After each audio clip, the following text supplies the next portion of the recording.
Alrighty, guys. Sorry for the wait. We had a little thing to take care of, both on my end and Jack's end. So I've been waiting for this one, and I thank y'all so much for waiting for me. Y'all are gracious because y'all have learned to wait on me. I'm quite slow to the draw sometimes.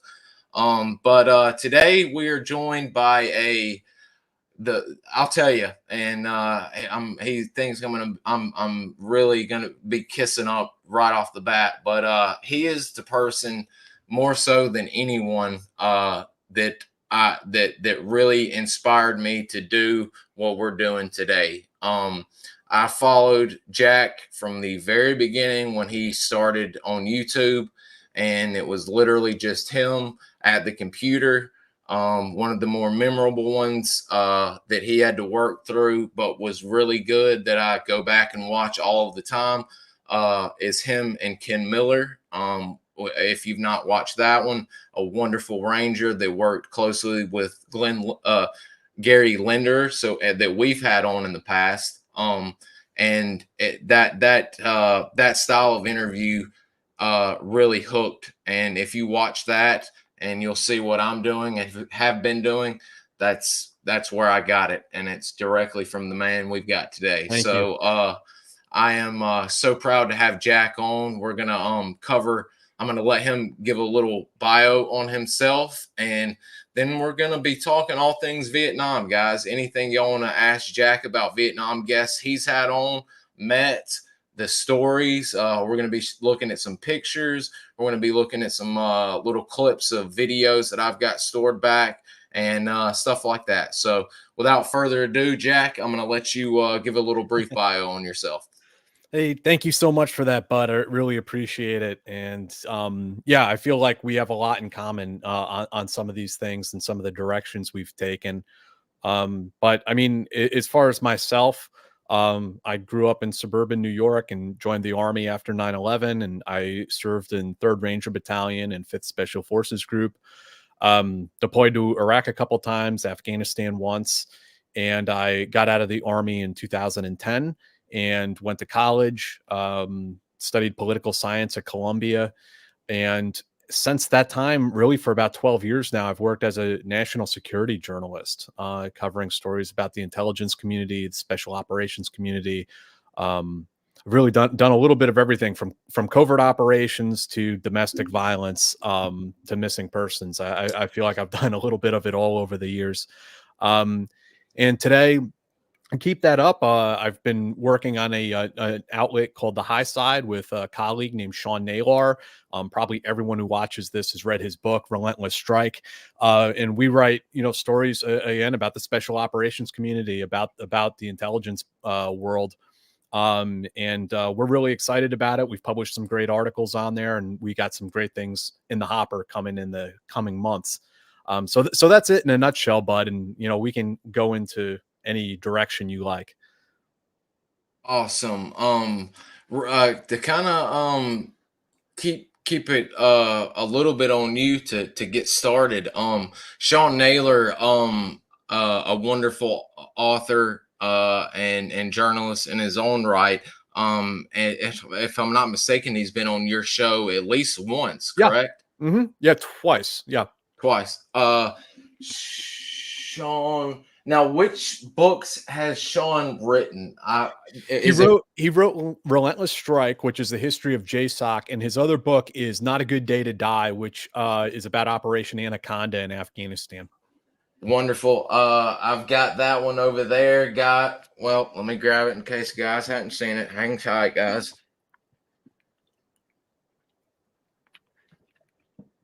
Sorry about that. That is Relentless Strike by Sean Naylor. It is, as Jack said, it is absolutely amazing. And Jack, wouldn't you say that? I mean, that pretty much covers the absolute start to well, not the end, but the start to its absolute heyday of JSOC and the Special Forces Yeah, for command. sure. Yeah, because it goes in, through 9/11 and the global war on terror. So absolutely. It's a terrific book. The only drawback I see, I'd have to maybe argue the point with Sean a bit is you and we're the type of people we could read the 3-volume set that's 1,500 pages. But I understand that for publishing reasons, Sean had to probably keep it down to 400 pages for the general reader. But it's a terrific book, and it comes highly recommended to anyone trying to get a grasp on that subject. Absolutely. It's a wonderful and as a matter of fact, there's a few men that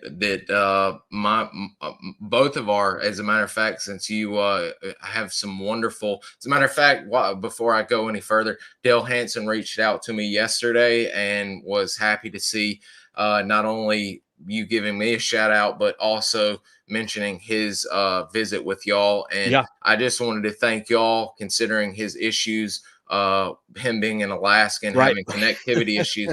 I want to thank you personally for having him in the studio to let him tell his Yeah, story. well, thank you, bud. I mean, I think it was probably you that recommended him to us, and Mhm. I read his book, Born Twice, which is terrific. I hope people go and check it out. I'm gonna break news here also as well, and let's keep, even though this is going wide, which you can't keep it between us, but let's just say between the viewers and all of us, let's keep it between ourselves. But there is another one in the works from Mr. Dale, so you might have him back here within the year to That's great. promote that one. And speaking of promoting books, Jack, since we were talking about Sean's Relentless Strike and JSOC and Special Forces, Jack, as he mentioned, he was a soldier, but he is an author, a journalist, and a podcast host, a wonderful podcast host. And this is a wonderful book. I mailed this edition to him.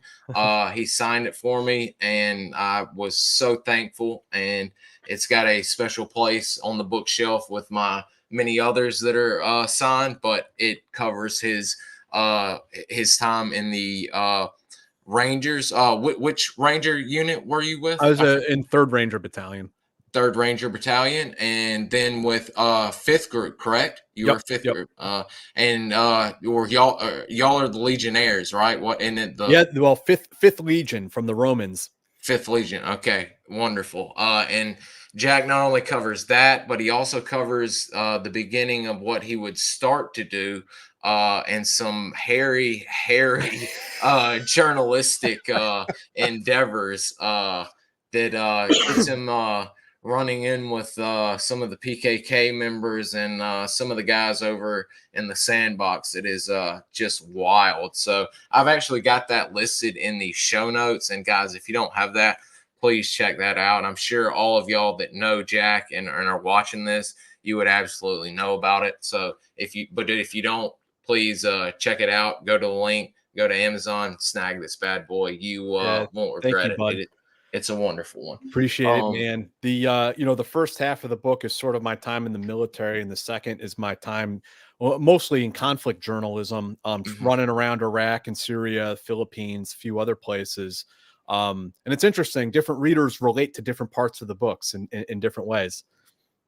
I was as I was kind of looking at this, even though we're gonna kind of talk about Vietnam and everything, but to kind of loop you into a Vietnam reincarnation, if you will, some of the incidents you got in, although you couldn't really relate if you did or not, but I, you kind of gave me a Vietnam vibe of a Sean Flynn out there, really in the thick of it, covering exactly the stuff that wasn't being covered by the mainstream media that people really are interested in. I mean, heck, you got a lot of play in your journal, your release of it, and the book. I mean, so I always when looking back through that's what immediately came to my mind was you were a Sean Flynn esque throwback in your way of going about your story, sneaking in. I mean, doing anything you could to get in there and get the story like you did. Yeah.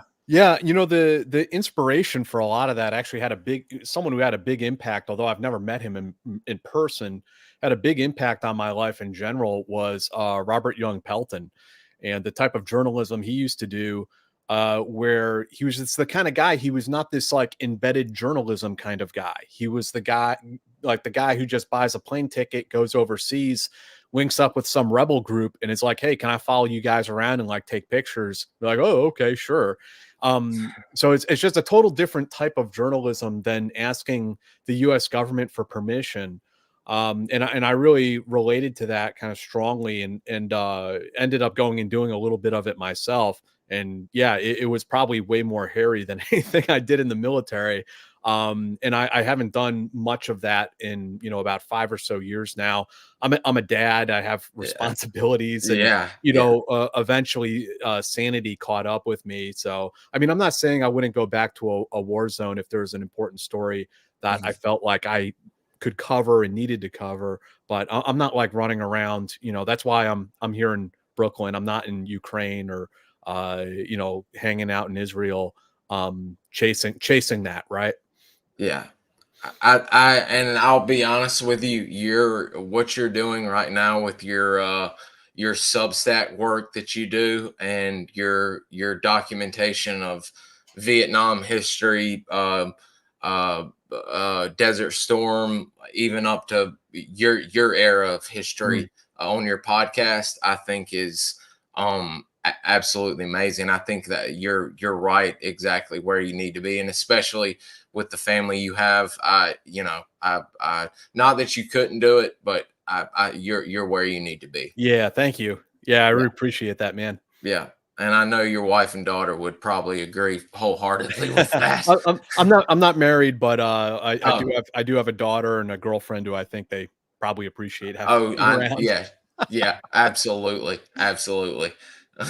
um, so let's see here. We had one question off the bat that Jason is a huge supporter. Jason has a wonderful site on X, formerly known as Twitter, if you will. That he covers mostly Mac v SOG, although Mike Force and such. Great site. If y'all don't follow it, please follow it. I'll put it up in just a minute. Jason was curious. Some of the guests Bud has had on, like Cliff Newman, took the time to tell Bud how much they appreciate what he's doing, and it's obvious how much that means to him. Have you had any similar experiences with your work? Oh yeah. Well, I mean, first off, I mean, I was fortunate enough I got to meet Cliff Newman at the Special Forces Association in Fayetteville Yes. years ago. What a cool guy. That's awesome that you had him on here and interviewed him. Amazing guy. And as I'm sure people have told you, Bud, when you bring up his name in Special Forces circles, the first thing they'll tell you is Cliff Newman was good in the woods. That's the thing you always hear. Terrific guy. But I mean, as far as yeah, what it means to people. I mean, yeah, sometimes I do hear back from folks, and when you're a writer or even a podcaster, um, people connect with your work in different ways, and sometimes in ways you never ever could have anticipated. Um, for instance, I had a Gold Star father contact me one time, and he said, "I love your podcast. I watch it all the time. Watching it helps me feel like I'm closer to my son, and I Mhm. can understand better who he was and what he experienced and what he went through." And I mean, that sort of thing just like blows your mind. I've had, a daughter of a soldier who took his own life. And because I wrote about her father, she read that and it inspired her to go to college, and she's pursuing journalism now. Wow. But then, I mean, I've also had people who absolutely hate my guts because of the things I write and think that it should not be out there. Certain things should not be exposed, that it's Mhm. salacious or that it's OPSEC. Mhm. So people are going to relate to your work and interpret it in vastly different ways. And that's really just a part of being a writer, being a journalist, Mhm. even being a podcaster. You got to take it all in stride. As we were speaking offline, I was even asking advice how I need to go about some of this as I'm growing along and growing haters as we call them online. But yeah, I can only imagine, and especially the outreach you have, and the wide variety of the veterans you've spoke with and their history documented. I can only, not only on the podcast but also in your writing. I can just only imagine, because even in the short amount of time I've been doing this publicly, I've been doing it a few years, not publicly, just speaking with vets, and speaking with some of them that are no longer with us, that I Mhm. happen to record their interviews and passed along the interviews to their family members, because they would not Yeah, that's great. open up to their family members, but they happen to open up to me as a Mhm, son of a mhm. Marine grunt who has passed away. And some, we just connected, as I'm sure you've got that same connection with some of your interviewers, and they just When completely opened up. when you get contacted by the kids, it's amazing. And I had one experience I wrote about, actually when I wrote about blue light. I Mm, wrote about mm, a woman who was put on the blue light team. Her name's Katie McBrier. And yes. I try at the time I was trying so hard to find her because I wanted to interview her for the piece. I couldn't find her at the time, but I mentioned her and her accomplishments in the article. And I heard from her years later, and she contacted me and she said her son found that article and printed it out and gave it to her on Mother's Day. And he was like, I had no idea what you really did in the army. You never really talk about it. And since then, I was able to, I wrote a story specifically about Katie. So I mean, yeah, I mean, there are also like wild things that happen. I mean, I don't know if you've ever had this happen, but I like same thing on the blue light piece. I was talking to one retired special forces sergeant major, and suddenly he got really upset with me, and I have no idea why he thought this, but he thought I was talking to another retired special forces sergeant major, and these guys had beef going all the way back to Vietnam. Oh, And oh, yes. I was like, brother, I'm sorry. I've never talked to this person. I don't know what you mean. But he was just like, no, I don't want to talk to you anymore. I'm done. But you have these experiences, and I mean, but it's part of life. It's part of the experience of being a researcher. And for everything that goes a little sideways, you have to keep in mind, what about the other 50 amazing human beings that you met in the process of that? And it's just it's incredible. It really is. It's being invited to soar was a life-changing thing. I mean, like you were saying with the family, just having them reach out and tell you what it means to be able to hear from their fathers what they did, because they would not talk about it, Hmm. is just absolutely life-changing. It just means more than anything Yes. anyone else could say. And especially also when the vets that are still here, that maybe some of them don't particularly want to get out, they don't feel the need to, they think they are going to come off as a glory hound, which they absolutely aren't. If y'all are watching, I know Yeah. they watch. I hope y'all come on, you know who I'm talking about. But it's just heartwarming for them to say, I'm glad a young man like yourself is Yeah. keeping our history alive, and that means more than anything I could receive. And it's just, It's what can he say? it's kind of interesting too that I've heard from some of the younger guys, like guys who are younger than I am, and served in special operations, and because they grew up in a different digital environment, they're coming out of it and looking at it like, instead of doing a book, which is what anyone would have done in the past, is write a memoir. They're like, well, why don't I just do a podcast? Do like one of these 3 or 4 hour mega podcasts where I talk about all of my experiences. And so it's a different way of looking at, how history is recorded and in oral history. But even going back to the Vietnam era guys, I mean, I think the fascinating thing, or the really fulfilling thing about what you and I both do, is that you're actually able to meet these people. It's not like studying the Revolutionary War or ancient Greece. Like, this is a living history. It resides inside people who are still with us, and you know, a lot of times you can't find that information anywhere else unless you sit down and talk to them. And from making FOIA requests, I can tell you the special operations community does not have documents on a lot of the things that the special operations community has done. So you really do have to know who to talk to and to sit down and hear their stories. And that's the business that you've embarked on, bud. And I mean, I think it's really important. It's as a matter of fact, it's crazy because probably maybe the start of December, the fifth group, maybe the sergeant major reached out, and he is the sergeant major and head of the history department of the archives department is wanting me and one of my followers, Alex, again, thank you. He sent me an external hard drive, and I've actually got all of them off, and I will be sending them to the fifth group archivist to put That's into great. the fifth group archive. So that alone also is, you know, I would have never thought in a million years. First start watching you interview Vietnam veterans, and then speaking to some of the veterans that were on your show. You know, that I would be contributing to the fifth group archive. It's That's just so awesome. mind blowing.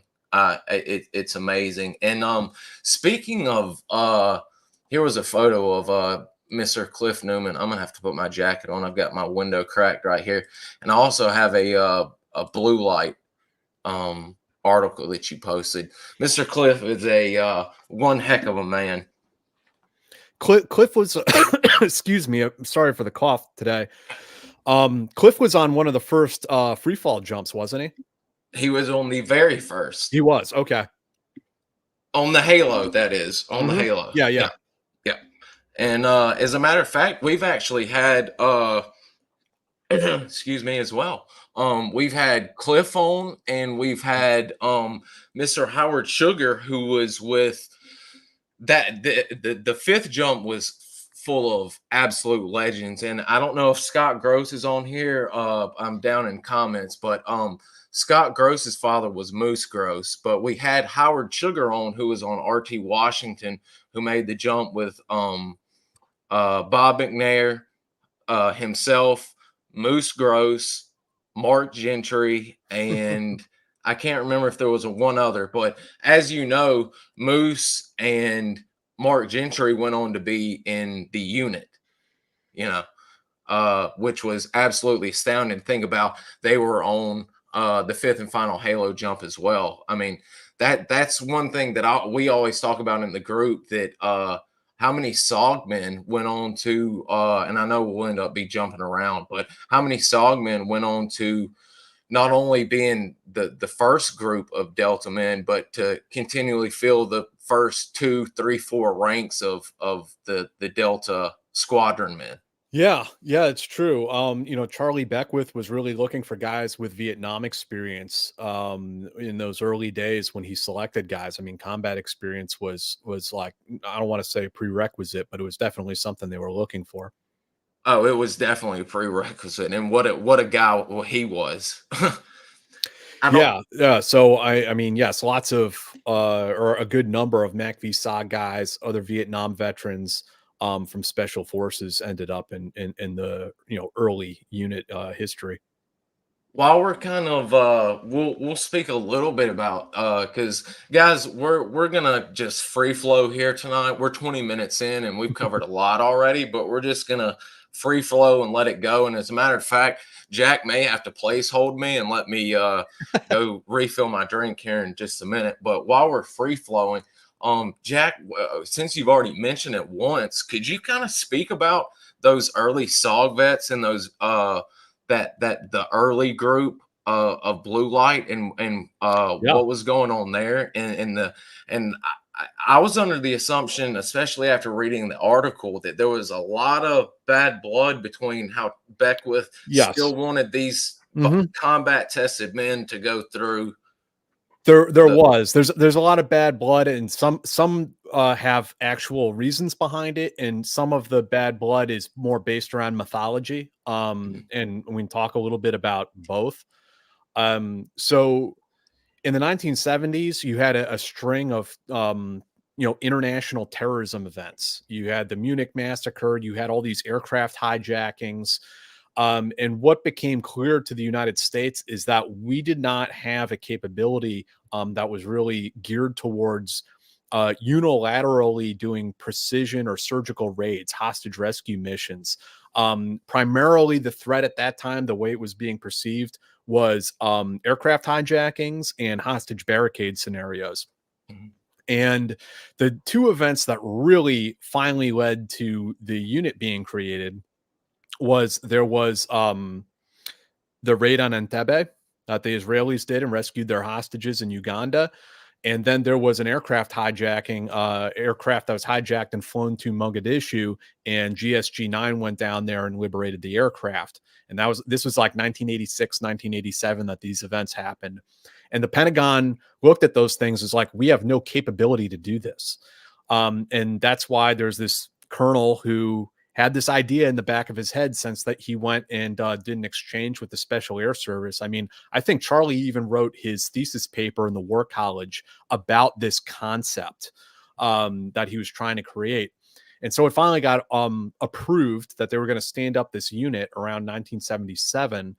And they looked at Charlie and they said, "Hey, if we get an incident, we're going to give you a call now." And he was like, "Well, hold on a second. I need 2 years to properly assess, select, and train my force."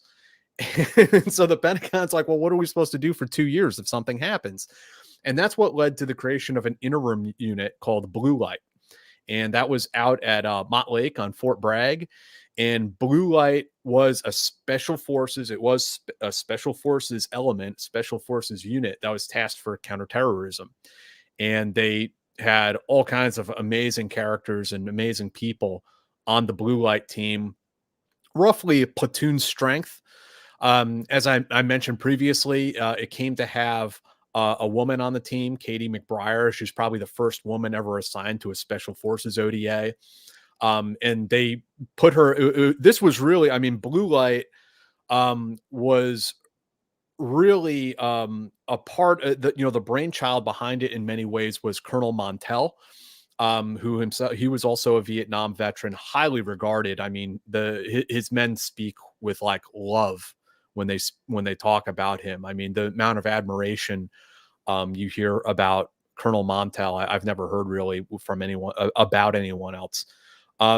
But so Blue Light existed for about 2 years, and they trained and rehearsed to parachute in and rescue hostages out of hijacked aircraft and all this sort of thing. And then, as Delta Force was finally stood up and activated or close to being validated as an active unit, Charlie went down to Blue Light, which was by this time now being disbanded because the Army was like, well, we have two units doing counterterrorism. We don't need both of you. And Blue Light was always designed to be an interim unit. It was a stopgap until Charlie could get his unit off the ground. And they went and Charlie did a recruitment brief with the Blue Light members, and it did not go well. And a lot of that had to do with bad blood. Again, that goes all the way back to the Vietnam War. Colonel Beckwith had been in charge of Project Delta, which, as you know, Bud, I mean, they did reconnaissance internal in South Vietnam. And a lot of special forces people, soldiers believed, and they blamed Charlie for deaths in the unit and felt that he had made some bad decisions that got some soldiers killed. And so that's part of the bad blood. I mean, and part of it also was that some of these special forces guys on Blue Light were salty. I mean, they were the real deal. And for Charlie to come down and say, I need to assess and select you to see if you're good enough, didn't really go over very well with them for that reason, because they were like, well, we're already combat veterans. You know who we are and what we can do. Why do I need to go through your assessment process? So all of that led to some, bad blood between the two. However, down the line, 4 or 5 Blue Light members did end up serving in the unit. It's kind of a myth that none of them ever made it over there. But that's in a nutshell the history of how that happened, how that took place. It's really wild because I actually just had the author of is it Death in the Valley? Gosh, Yes, yeah, I Death in the have that book. Highlands. Death Yeah, in the Highlands. Yeah, and I mean, you can kind of see. I mean, Charlie, Charging Charlie, as they call him. I mean, he really made no buts about it. He was tough. Took no took no flack and met the enemy, head on. And yeah. I mean, I mean, I I think can. when he was recruiting members for Project Delta, if I were, in Vietnam, that Mhm, Delta, which those units also are unrelated. I mhm. should point out to people who sometimes get confused, understandably. But when Charlie was recruiting members for Project Delta, didn't he his calling card was something like, "We'll promise you a body bag or a medal or both." Absolutely. He had a business card printed up that he Yeah. would pass out for recruiting drives. That's gotta just take note of this, how much balls that took to tell the guys, that some of them MACV SOG veterans that crossed the border, which Charlie never did, telling them, no, you're still gonna have to try out. So I can Right. see Right. exactly why there'd be bad blood, especially among some of the SOG veterans. Yeah, and, I never met Charlie Beckwith, so, my, whatever I say about him is from his contemporaries and his peers and people in his unit. Um, but I mean, I think people describe him a lot of times as being a hardhead, kind of a hothead, kind of an explosive temper, but also a very patriotic man. Somebody who loved America, was willing to fight for America. And maybe it was that hard-headedness was necessary to get a unit like that stood up and created. That may be very well be the case. As I'm reading, which I'm hoping to have on this month, for sure next month, one of the guests you had on, and literally the reason why I bought the book, Ben Milligan's, and Oh, Ben, yeah, Ben's the man. I don't want to butcher the name of the book. I always mess it up, but his By book, water underneath the walls or something similar to that. Yeah. that's it. And as I'm finding that, yeah, you had to be hard nosed, and you needed to be not only confident, but you also needed to be able to prove that your confidence paid off in some dividends, because boy, those Rangers were wiped out in mass in Yeah, Korea. in The Cisterna. the UDT guys. I mean, I've got a whole new respect of the D-Day UDT men that went on Yes. the beach early. Some of the island hopper. Ben's chapter about the clearance operations in D-Day, the EOD guys that went out there, that's one of the most horrifying things I've ever read in my life. I don't understand how they accomplished their mission because they were just out there getting chewed up by machine gun fire. And then when you've got guys already that they've run, and they're literally in, like Jocko says, the UDT shorts that are literally right there at your junk, and they've got a pistol, maybe a knife, and they're running from I forgot if it's what the gate's called. Is it the Polish buzz? I forgot the name of it, but those metal embankments that they needed to clear, they're running from each one, planting the charge, only to come back and realize the Army infantry that's come in on the landing crafts are now standing behind the obstacles they need to clear. So Oh, now geez. they've Yeah. got to run back to each one and clear the scared young infantrymen off, and start blowing it to where Oh my it god. gave me a whole new respect for them. And a lot of those men went on to be the first actual UDT SEAL men that went into Vietnam and made the SEALs of Vietnam the legendary SEALs that we still talk about today. As a matter of fact, I've got several new books that along with Ben, I'm going to be having on some authors and some active or former GWAT SEALs on to talk about some of the men they learned under that were Vietnam vets. So it's Yeah, Ben wrote a terrific history book. I read it, when we had him on the show, and I think people would get a lot out of that. I got a lot out of it. Like you and I probably are fairly like well read on these topics, but I mean there is a lot of stuff in that book I was unaware of that I had not yeah. seen before. He uncovered some great history in that. And one thing that ties SOG into it, their Jack Singlob and Bull Simons are attached to the Rangers in is it Korea? And there they could have gone on one of the Korea with the That 6th sounds right. Ranger, one of the ill-fated raids that they went on, and they could have been wiped out, and Mhm. SOG would have not had Bull Simons or Jack Singlob to start them up. So SOG could have been completely different from Yeah. the Korean War with them wiped out. I mean, just a way to tie SOG in. I Mhm. mean, it was a utter. It gave me a whole new respect for the early Navy UDT men, and especially the Rangers. Also, I knew they were up against some outstanding odds, but I had no idea the foolhardy missions and the lack of preparation and Mhm. Mhm. cohesiveness within the Army and Navy conglomeration to get the Army resupplied, and them being stuck out there behind 83 kilometers behind enemy lines, and just trying to find a way back to the You're talking about the coast. what was it, the raid on Dieppe? Yes, Yeah. yes.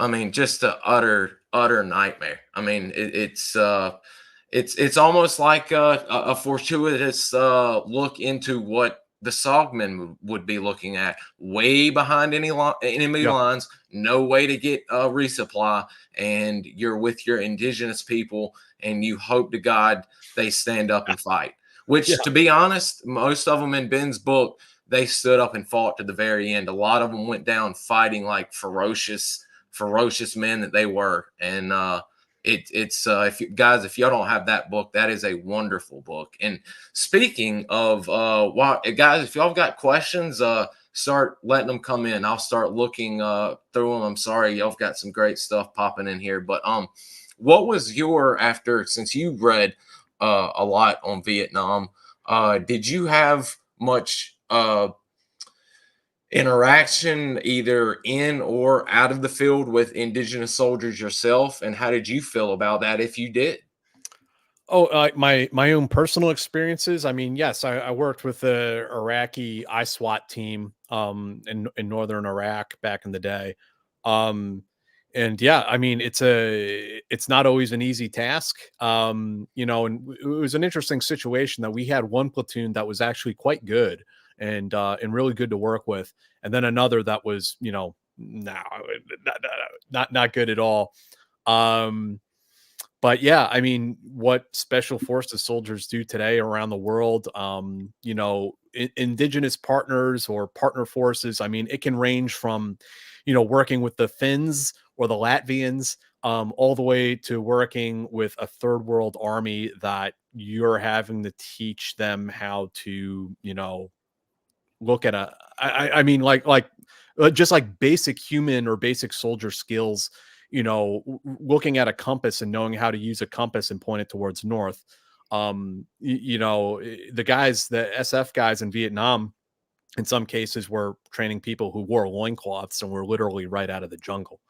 I don't think we encounter that quite as much nowadays, but I mean, it's not totally out there either, you know? That's I've always, and especially the Montagnards in Vietnam, their utter devotion to their songmen was Yes. unbelievable, and it seemed and it was a totally different aspect in y'all's time. And you hear a lot of I mean, a lot of the podcast guests today have had men that have earned medals of valor for surviving insider attacks, and Yeah. it's just a totally different ball game. So that's why I was curious about that. It just seems uh just wild. And that's still wild that we were still trying to do that as best or y'all were trying to do that as best y'all could in Afghanistan and such, even in modern times. Yeah, and I didn't spend as much time in Afghanistan myself, but I mean, as terrible as things unfolded in Afghanistan, I think one thing I'll say for special forces is that the forces they trained, the Kandak commandos and others, they fought until they were unable to fight anymore. Whatever the SF trainers did in Afghanistan, I mean, I think they trained their forces correctly and selected them appropriately. They did something right because they were the kind of the only force that like really fought until the end. I mean, it is what it is. I mean, when you have no bullets, you have no food, you have no water, you have no gasoline. I mean, you're in for a short war. And that was, ultimately what happened in Afghanistan is that, even the guys who were willing to stand up and fight were not getting the logistical support that their government owed them and should have been giving them. But I mean, there's something to be said for ANSOF, and the work the guys put in, over the course of 2 decades. Wow. This we've got a question that one I think you're probably gonna have to answer here. I know a little bit of it. Oh look, our first hater has joined us. Wish Bud wouldn't talk so much and let his guests speak more. Of There we course. go. Stop interrupting your guest. Stop drinking water. Stop breathing. Let's see. I don't know if I can answer this good, but I can just give a roundabout. I'd be anxious to see what Jack thought as well. What is one trait mentally or physically that is most critical for a SOG operator to be successful? That's a Wow. really good one. Yeah, it is. And I mean, I feel like I'm not quite qualified to answer either. But I mean, I think the guys who did that job, the guys who went across the fence into Laos and Cambodia, they must have had a really strong inner resiliency, a really strong center, and sort of a deeply embedded sense of their own personal identity. I mean, I think you really have to understand who you are, to go and do those operations, especially to go maybe the first time you're a little naive, but to go out the second time, the third time, you know what you're getting into. I think you have to have a really strong sense of self, and I would argue that that's a really important attribute for any special operations soldier to have. I would definitely say, considering I've not served, but I've spoke to a lot of veterans, and the speaking with them, I would say, gosh, my answer would be not that it's going to count for the shoes I'm walking in. I would say willpower because, Mm, like Jack said, you may be naive at first, but you're gonna have to quickly realize that you've got a very slim chance of living your entire time or your entire tour with SOG. So you need to get that willpower to where you're either comfortable with dying or you're so confident and you're gonna work as hard as you possibly can to stay alive to get back home. That would be my answer. As a yeah. non-vet, and only people are only a person that has spoke with vets. That's what I've gained from these SOG men, that they knew they might die, but they weren't gonna, Right. they were gonna fight to the bitter end no matter That's what. yeah. What's the term I'm looking for? That inner belief that you will survive. Because if there's Absolutely. any sort of creeping doubt in your mind, I don't think you would come back from that. Mm-mm.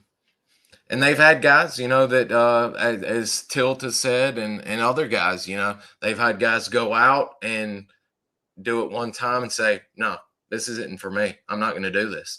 And there's no shame on that. I've Yeah. talked to every man, and to tell you all a story, since this is a story show. And Jack, anytime you got a story, share.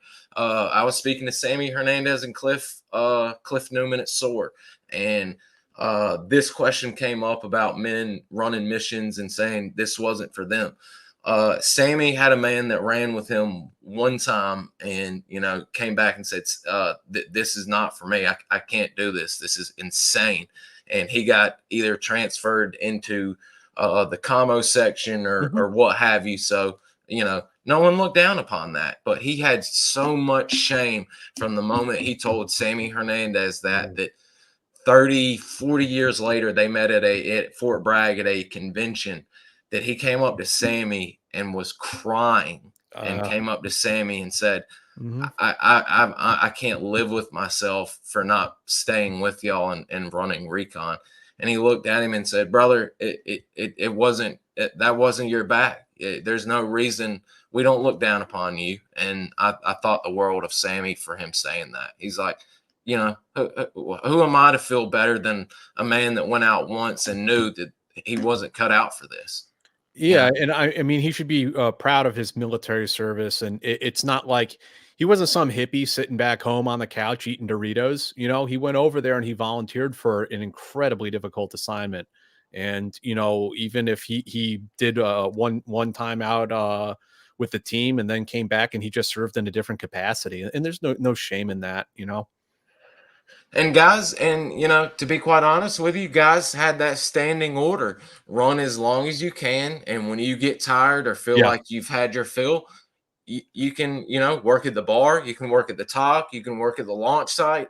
No one's going to look down on you. It's the responsible thing to do, you There know, you when you go. get to that point. Yeah. Absolutely. Absolutely. Because you're saving lives by saying, I don't need to go out there, as opposed to Yeah. going out there and freezing up and getting men killed. We have got a question for Jack right here, and I'm anxious to hear about this because it's always fun to talk about this guy or hear about this guy. Nick Brockhausen. I mean, all he does is tell funny stories. What are you talking about? I interviewed Nick twice with his friend Jeff Miller. They're both terrific guys. And man, I don't know that I want to tell a funny Nick Brockhausen story, because I think you should go and listen to his interviews and hear him tell it himself. I mean, it's going to be a hell of a lot funnier than if I try to paraphrase it here and fumble over it. But he's got great stories. The stuff he did in Mac v SOG, but then all the stuff he did after that, even after his time in the military, is just like mind blowing. It's like, what? If you've got not got vagabonds, guys, you need to get, you may think it's not Mac v SOG, it's still Nick Brockhausen, and he's still cutting up. I think they might be working on a sequel to Vagabonds. Last I heard, I'm not going to put it out there in case he doesn't want it, but I've heard birds chirping that they are. I'll give you one that everyone knows just to get a Brockhausen story out there. Excuse me, and I'm going to have to let Jack take over in just a second for maybe all of 30 seconds while I get a refill on my ginger ale that I've got.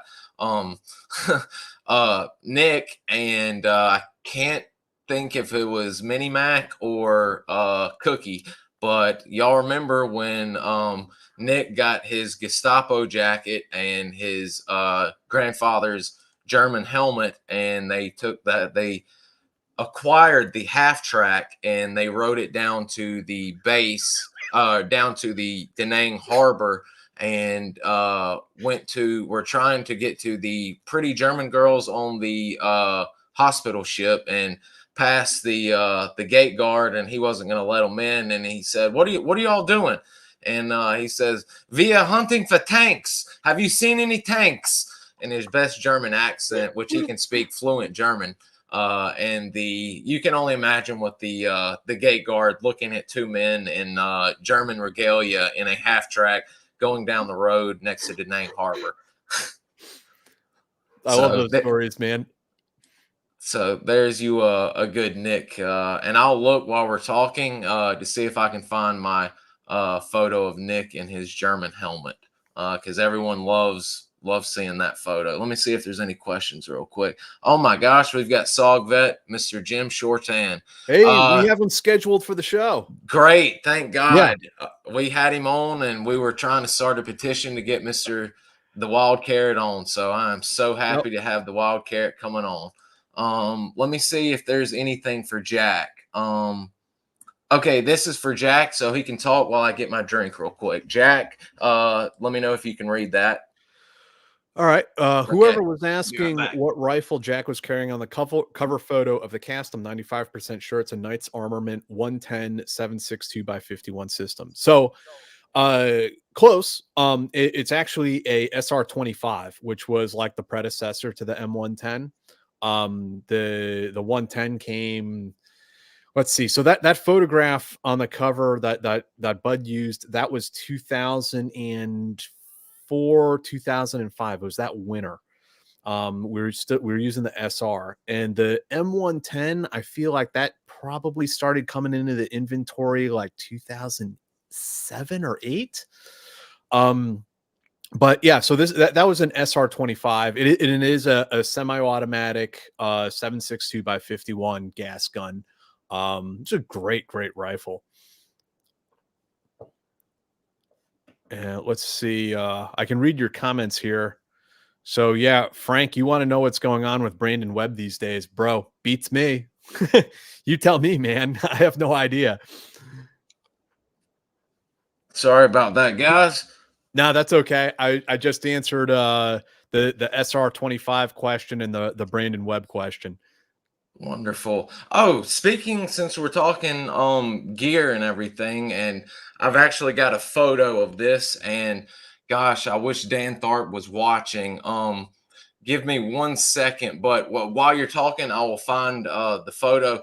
Can you talk a little bit about did y'all take any gear or style or aesthetics or anything from the SOG guys that maybe any of y'all that read about either in Rangers or in SF? Did y'all do anything while y'all were in the sandbox, SOG-ish, if you will, weapons Um, or gear wise? not directly. I mean, of course, you know, a lot of the special forces, TTPs and weapons, and I mean, it all, it's an evolution. That one conflict leads to the next, and the gear evolves. So there, I mean, there are connections. I mean, we carried short barrel M4s, which is, you know, something you probably see Mac v SOG teams carry at times. Um, you know, I wore on some operations Desert Tiger stripes, which was not, you know, I mean, not, I didn't wear it as an homage necessarily to the past, but I mean, that was something that we got from the OGA guys. You know, Desert Tigers instead of the Jungle Tigers that the LERPs would wear in Vietnam. So I mean, I don't know that we made like a conscious effort to replicate Mac v SOG.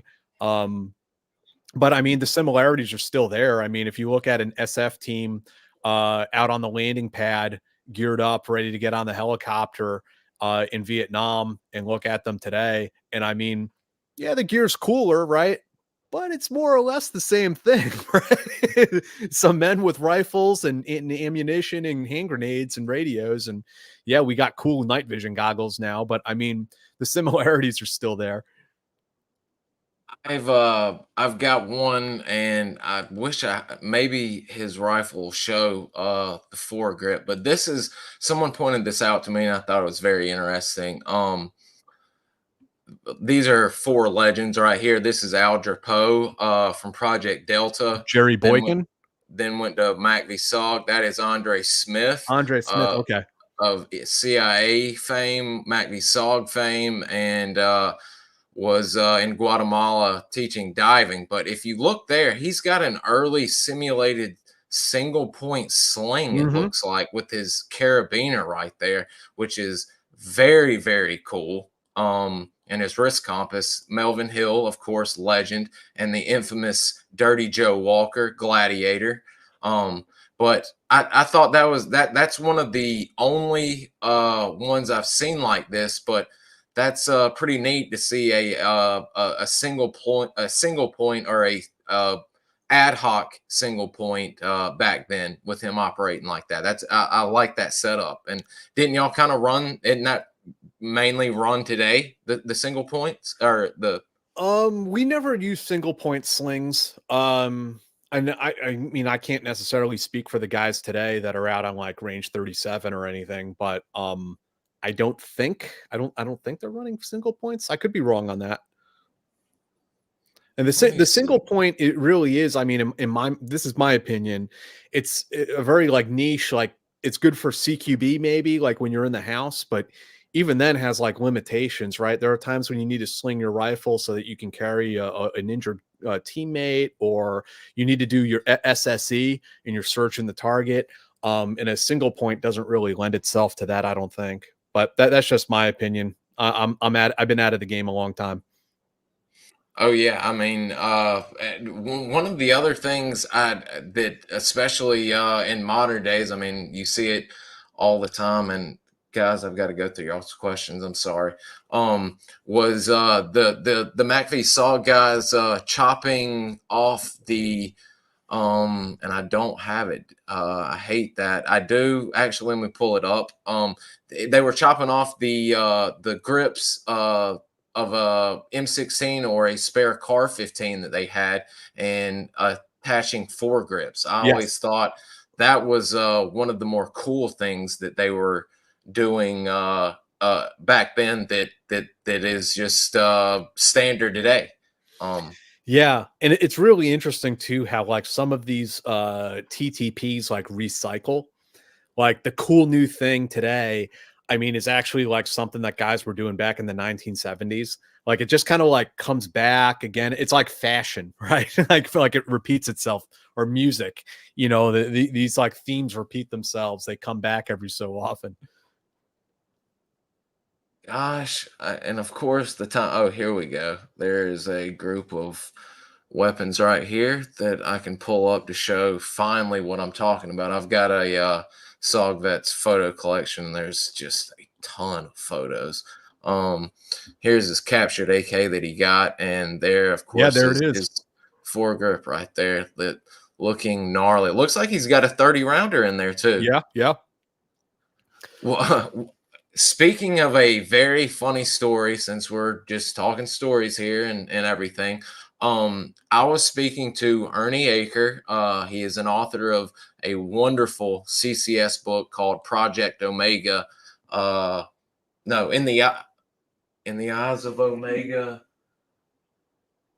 Jeez, I'm sorry, I've forgotten that. But it's you can just type in Ernie Aker and Project Omega and it'll come up. But he was talking about when they first got, and especially at CCS, they first got the 30 rounders and they would have to duct tape the bottom of the magazine because if they either slammed in too hard or went to rocking and rolling too hard, the bottom part of the magazine would fall out and all of their bullets would just straight to the Like ground the and actual magazine and follower would just fall right out. Yeah. yeah, and just bullets all over, and there they'd be just shat out of luck and having to dig into the canteen pouch and load in a 20 and start That's a rocking and nightmare, rolling. man. Oh, I could not imagine. Could not imagine. So, and in Plaster, another interesting story is most people that follow SOG, you know, Plaster was one of the early ones to get 30 rounders at CCC, and of course, CCC is famous also with getting some of the first reliable 30 rounders. They were also one of the only, I would say, the only CNC that ran the old leg waders like in WW2 and all of that. The what are those called? The uh, I guess they are the leg waders, like the Marines would wear in WW2 island hopping. You know, that would loop over your pants trouser and your boot. Hmm. Okay. I'm picturing in my mind like the World War One. It is the Yeah. putties. The Okay. putties. Yeah. Yep. They would wear the putties. And gosh, I forgot somebody's dad went to the local army surplus store. Oh, Ray Harris.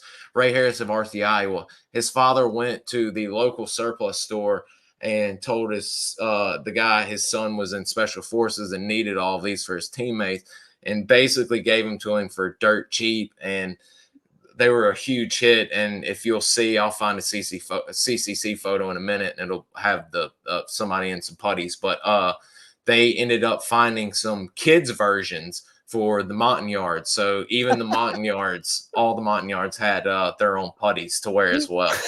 Which is so. If you see any That SOG must team have been so funny to see.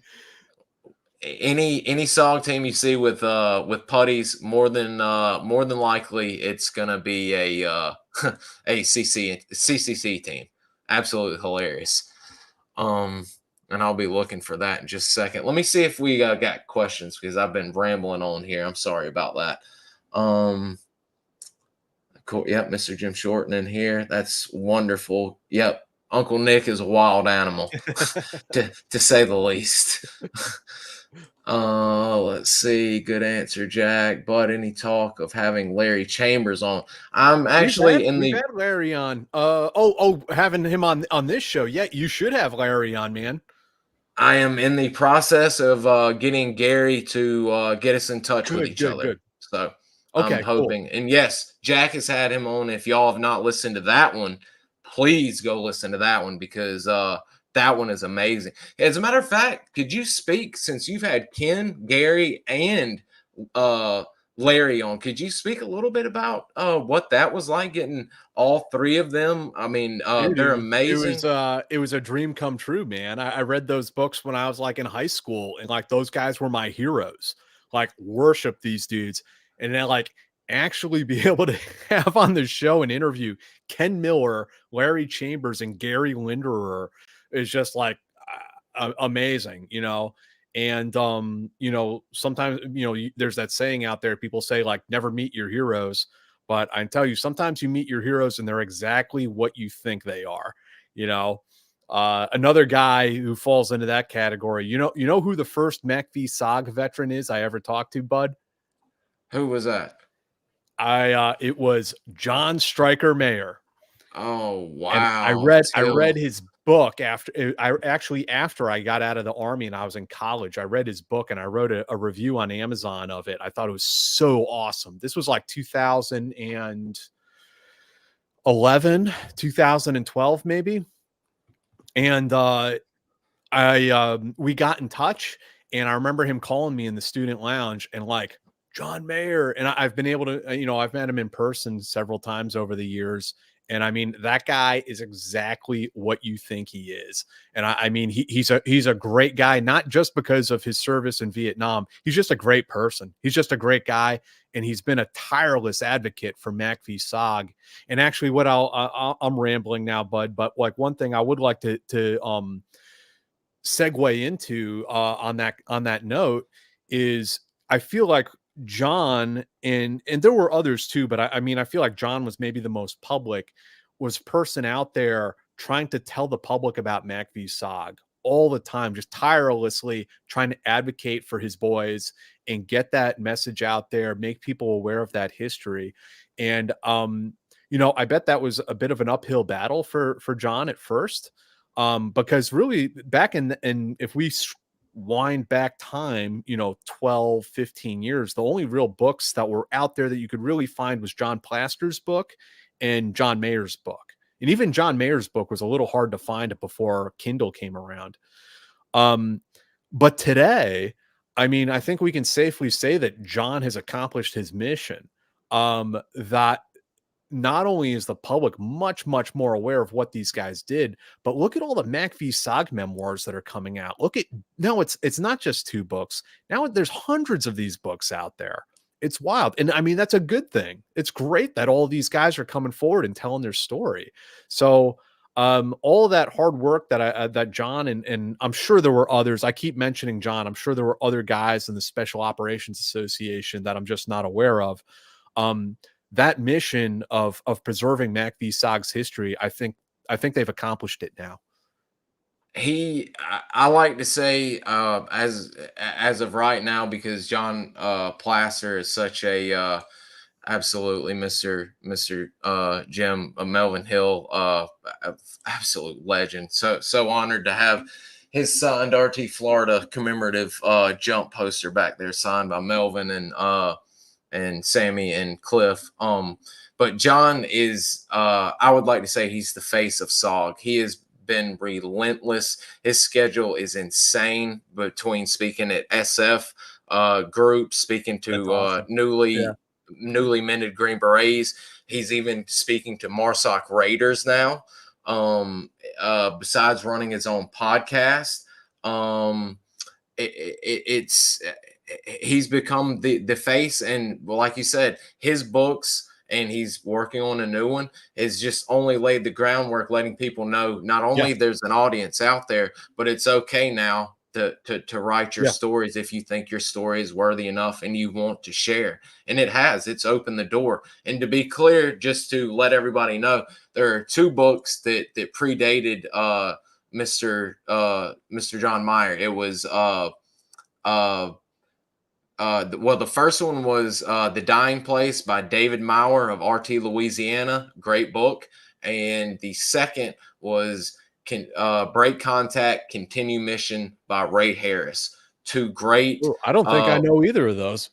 two great books written as a bio, but they've changed names and this and that, but all of it are real missions. I've spoken to both of the men. In fact, one has been a interview on here I've got to redo because it was a phone interview, but you would highly enjoy those That's awesome. because they That's lay out great. missions.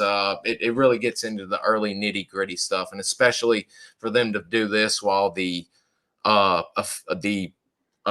which the NDA was still in effect. So it was about 2 years before the thing popped. So really, really great stuff. But Tilt has done more than anything. And as a matter of fact, guys, if y'all don't know, they're trying to get a new there's a new petition out, and I can't remember. Have you seen the new petition? I can't remember what it's For the trying to get them. Congressional Gold Star.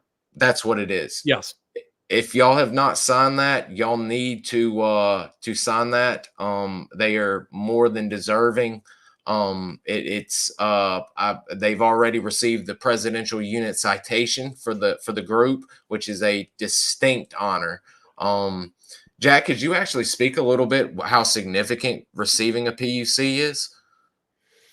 I mean, I'm not familiar with like the whole heraldry behind it, but I mean, I know the president awards them to an entire unit for that unit's military action. That it was just considered something so significant that they did. Like I believe the Rangers who were at Haditha Dam, I think I think the unit may have gotten a presidential unit citation for that mission. I mean, and some of the other guys are someone's wanting to know about Ken. I'll get to that. I mean, you know the Easy Company and units Yep. such as that in WW2 are the people are the units that receive the PUC. Some of the Marine Corps units that island hopped received one. Some of the Navy units that Ben speaks about receive the PUC. It's a very, very distinct honor for the. I've heard someone, and I don't know how it is, how true it is, but it would be somewhere to the equivalent of everyone receiving a Bronze Star or something. If that was the case, Now, correct me if I'm wrong. I'm probably going to mess it up, but I mean, a presidential unit citation, isn't that awarded to the unit itself? So as long as you're in the unit, you wear that medal. Is you remember in Band of Brothers, they give the new boys trouble because they're wearing their PUCs, right. And Old Bull, my favorite character, says, "Hell, man, you weren't even there. You'd been shot in the ass or whatever, you know." And and he quickly ducked. I was sick. I was injured. And it's like, man, great series, by the way. If y'all have not seen that, hey, speaking of series, and since we're talking SOG, did you ever watch growing up? Jason, help me. What's our series that we like that went into SOG? Not China Beach. It's the other one. With Zeke and Tour of Duty. Tour of Duty. Did you ever watch Tour of Duty? No, I've never sat down and actually watched it. I mean, I'm familiar with it. I know it's there, but I haven't sat down and watched the series. It's interesting. It kind of gets a little too lovey-dovey there at the end as a soap opera like situation, but they bring Carl Weathers in as a colonel in 5th Group, and he runs the special projects SOG. Interesting. And they bring the unit in, which would never happen, but it's still interesting, so the whole cast can come. The 196 Light Infantry Brigade, one of their units, over into SOG as a team, and they're their own team, which would never happen, but it's still very cool. And they get read in, and they start running SOG missions the last season and a half, which are pretty interesting. I watch it probably once a year just because it's neat to see a TV show that does SOG. But yeah, I'll have to check it out. Now you kind of jogged my memory on that. I hadn't thought about that in years. What do you think with, the Navy SEALs getting all these TV shows and, the unit had a TV show? Do you ever foresee SOG, uh, Hollywood lightening their load on the Vietnam men and maybe producing a well worth that doesn't denigrate the veterans SOG series You or know, movie? I mean, of course, I'm biased. My perspective is that, we're way overdue for a film that does that does for Mac v SOG, what Saving Private Ryan did for the guys that raided the beaches on D-Day, or the guys who was the we were soldiers once and Yes. young, that chronicled that specific battle in Vietnam. I mean, we're overdue for a movie that talks about Mac v SOG and brings that story to the big screen and to new audiences. um would would Hollywood do it? I mean, man, I mean, I feel like not amongst the American public at large. I think the American public's ready for it, but I think in Hollywood there's probably enough residual bad vibes about the Vietnam War that might get in the way of a film like that being made. I could be wrong. I'm not in LA. I'm in New York. I don't know. But I feel like there's probably enough hippies out in Hollywood still to this day that like, a Vietnam movie that's not just totally anti-war. They're like, I don't know about that one. I've been floating this, and we had a man that was at excuse me, we had a man that survived the sapper attack at CCN, Yep. Gene Pugh, who is a very well a very well an accomplished author in his own right, that's working on his third book, but he's actually said it, so I can say it. He's been writing screenplays for Good. quite some time and Great. some mini series episodes, and I've been floating this idea, and he's been thinking of it too. I won't go into any more detail than that, but uh, I've been kind of thinking they need to make a studio based for Vietnam films or specifically SF slash SOG films, to where they have SOG men on staff and they hire almost like a Game of Thrones like operation, to where the entire staff is dedicated to working, learning, and building a correct uh scenery, what have you, to make SOG films or TV series. I mean, it seems like, I mean, in a sense, I mean, it fits for television or for a film very well, right? Like it has the action, the adventure, the drama, but at the same time, like, depending on what format you wanted to do, I mean, you could do a mini series that follows one Mac v SOG team, or you could do a mini series where each episode follows a different team and through a different historical mission. I mean, there's a couple of different ways you could go about it. But all the elements seem there. I mean, I don't, beyond the politics, the residual politics from the Vietnam conflict. I can't imagine why. Like what is the reason why you would not make this? Why you would not greenlight it? I mean, literally, as you said, you've got the choice between characters. You've already got Mhm. books that are written that I know Yeah. screenplays have been written for, because I'll say Dave Mauer's book and Break Contact, they are perfect because they have not only nonstop action, but they have love stories in them as well that could capture people who aren't wanting full on action all week, or either the entire 2 hour movie or what have you, that would just be absolutely perfect for the big screen. And I'm hoping someone that maybe down the road we get a mysterious benefactor that's a SOG fan that will start his own studio, Yeah. in Hollywood or wherever, and Did start doing this. but have you played the Arma mod for Mac v SOG? I have not. I've I seen I it online though. I played it. I've only played it once. Like I wrote a story actually about it where I interviewed one of the developers, but I did play it once, one mission, and I want to play it more because it was fun. It was a cool game. We know the gosh, is it what is the Saw game, Jason? If Michelle Allen, John Allen's daughter, met her at SOAR. We actually sat with Tilt at SOAR for the final dinner. She is a lovely lady. I hope you're doing well, Michelle. I went blank on what I was about to say. I'm sorry about that.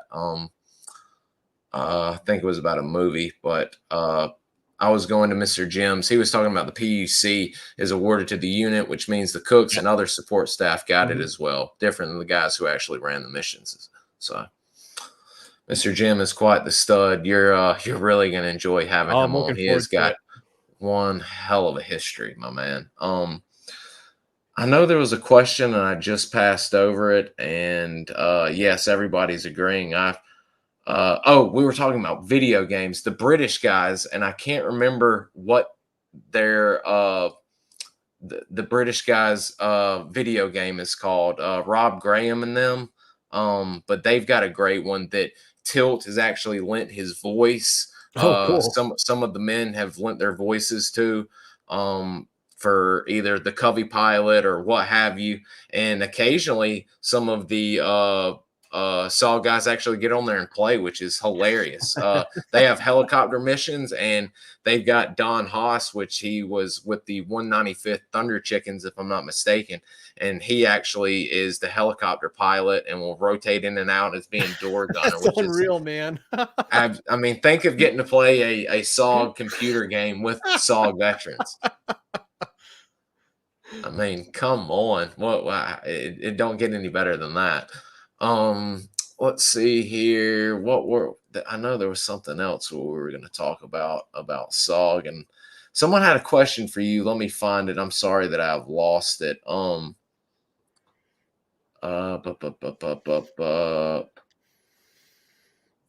I'm looking, do you have any that Ken Miller show was so good, touched my heart. I think that was Jack's show. Absolutely. Jack had Yeah.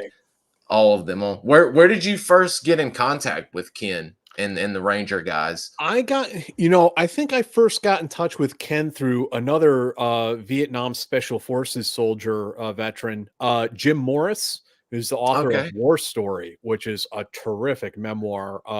One of my top 5 Vietnam books. War Story, John Mayer's book Across the Fence, Bucky Burris's book, Mike Oh, Force. Those are the top. Like those are great books. So Jim Morris is an awesome guy. I've had him on the show too. But he introduced me to Ken Miller. I think they both belong to the same SFA chapter out in Anaheim. And so that's how I initially got in touch with Ken. And then I probably used Ken to get in touch with Gary and Larry. wow. That I mean, those are definitely I watched them all 3 of them actually to get ready for Gary So because cool. he just an outstanding guy. His recall on history is amazing, and then the fact that they not only he wrote his 2 books for his personal tours and tour biography, but they went through and documented all of the LERP and then Ranger histories through their 6 Silent Men and forgetting the name of the first book, but their books documenting the Ranger histories are just outstanding. I have a real soft spot in my heart for the LERPs. I feel like they're our predecessors, and just like the Rangers today, they got the craziest stories. Oh, they're Mr. Gary's book, alone has some crazy ones in Yeah, there that are just non-combat. I mean, that's what the I was. riot, That's more of what I was thinking. yeah, the riot alone is a good one. I mean, hell, imagine there you are wounded and thinking you've got the night off, you're relaxing, and a full scale race riot breaks out. I mean, good lord. But it's great. Did y'all have when you were in, did you have a lot of the older guys ever coming in to visit to pass on knowledge? SF guys when you were in SF coming Not in to not a lot, and I wish there was more. We did have the honorary colonel of the Ranger Regiment was Colonel Ralph Puckett, who has since been awarded the Medal of Honor. His award from the Korean War was upgraded. But Colonel Puckett would come out and talk to us once in a while and share different stories and vignettes from us. And I mean, even as an old man, he'd come out to our, when we were training on raids and stuff like that, and like be like a what's the word, like an OC, basically, like come out and observe us and then participate in the after action review. So I mean, yeah, Colonel Puckett was one. Looking back on it though, I do wish that and things may have changed. Again, I've been out for 14 years now.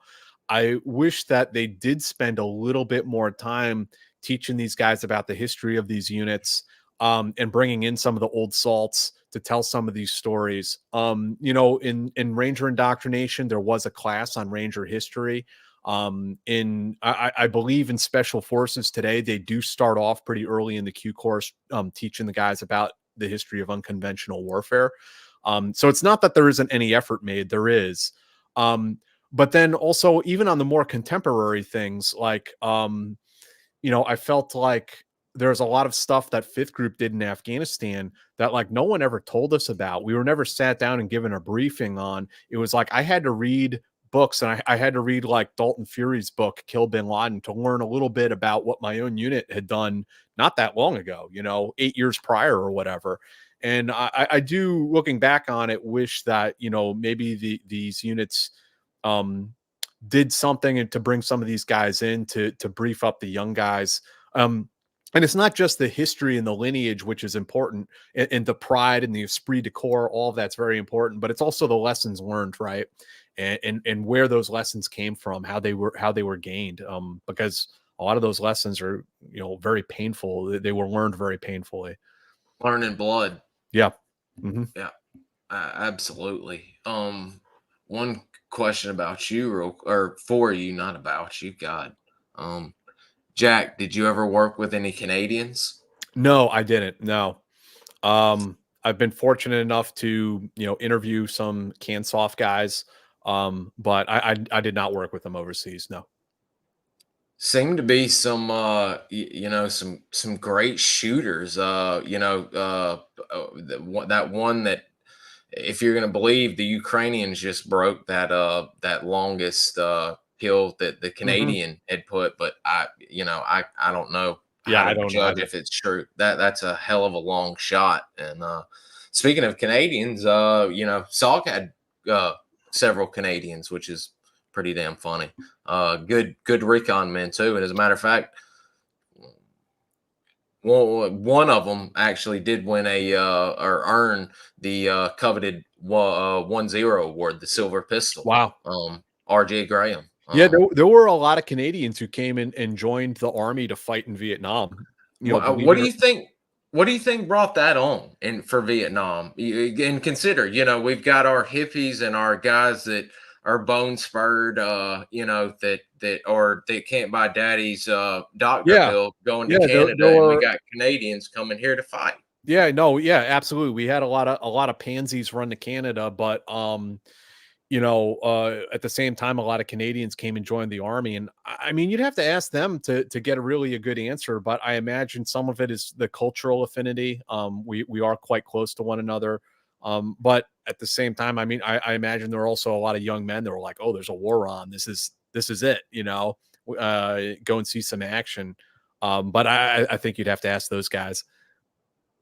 Yeah, I had the pleasure to speak a little bit with Mr. RJ, and he really didn't have. He said kind of basically about what you said. He was in Canada. His father, he had traveled all over the world, spoke multiple languages, and really wasn't doing anything. And saw that the Americans needed some manpower, and he went and joined right up with SF and went down south and started running recon in Did Cambodia. it was also the Cold War, and so maybe that played a role in it too, that they're like, hey, this is, the Western world's fight against communism in Southeast Asia, and maybe that commonality played a role in it also. That would make sense, especially with him traveling the world and seeing as much as he had seen. Him probably thinking communism is as bad as people say and is moving its way a little closer to home, and maybe we should do something here. I didn't say we'd get into active duty or active or current things, but I'll let this one come through. Jack, what's going on with Brandon Webb? Yeah, I couldn't tell you, man. I haven't talked to the guy in 5 years. I don't know, maybe longer. It's been a while. I'm still getting updates from him on Gmail, and I thought We all are, brother. We all are. Well, like, how do we turn this off? How do we make this end? thought I'd stopped and unsubscribed, but evidently he's gotten in there and he ain't getting out. I hate being mean, but he's a bit of a turd. It's a bit, yeah, it's a bit much. Thank you, Clayton. I try. I've been lucky, and the vets have sent me a lot of good photos. I'm sure Jack has a hell of a photo collection as well. A few interesting ones. Jack, who was the first Vietnam vet you spoke with on your show? I honestly don't remember. We're like almost 300. Maybe are we like we're like 250 episodes in? Yeah. So we've been at it like 3 or 4 years. I can't remember who the first was. Was it? It was early. It was in the Ken Guadet era. Even before that. Yeah. Even I mean, if you guys are really curious, I'll go and take a look right here. Because you had a slew. You had Ken. You had Ruben Garcia, I think. Ruben was absolutely in Vietnam. Yeah, that was a great one. I enjoyed him. He seems like he was a salty old man. An amazing story, an amazing guy. Old school Cuban American special forces officer. Okay, so I'm scrolling, wheeling back through the mists of time here, and we will get there eventually. I'll be curious to see anyways. It's perfectly fine. Okay, here we go. So nope. Nope.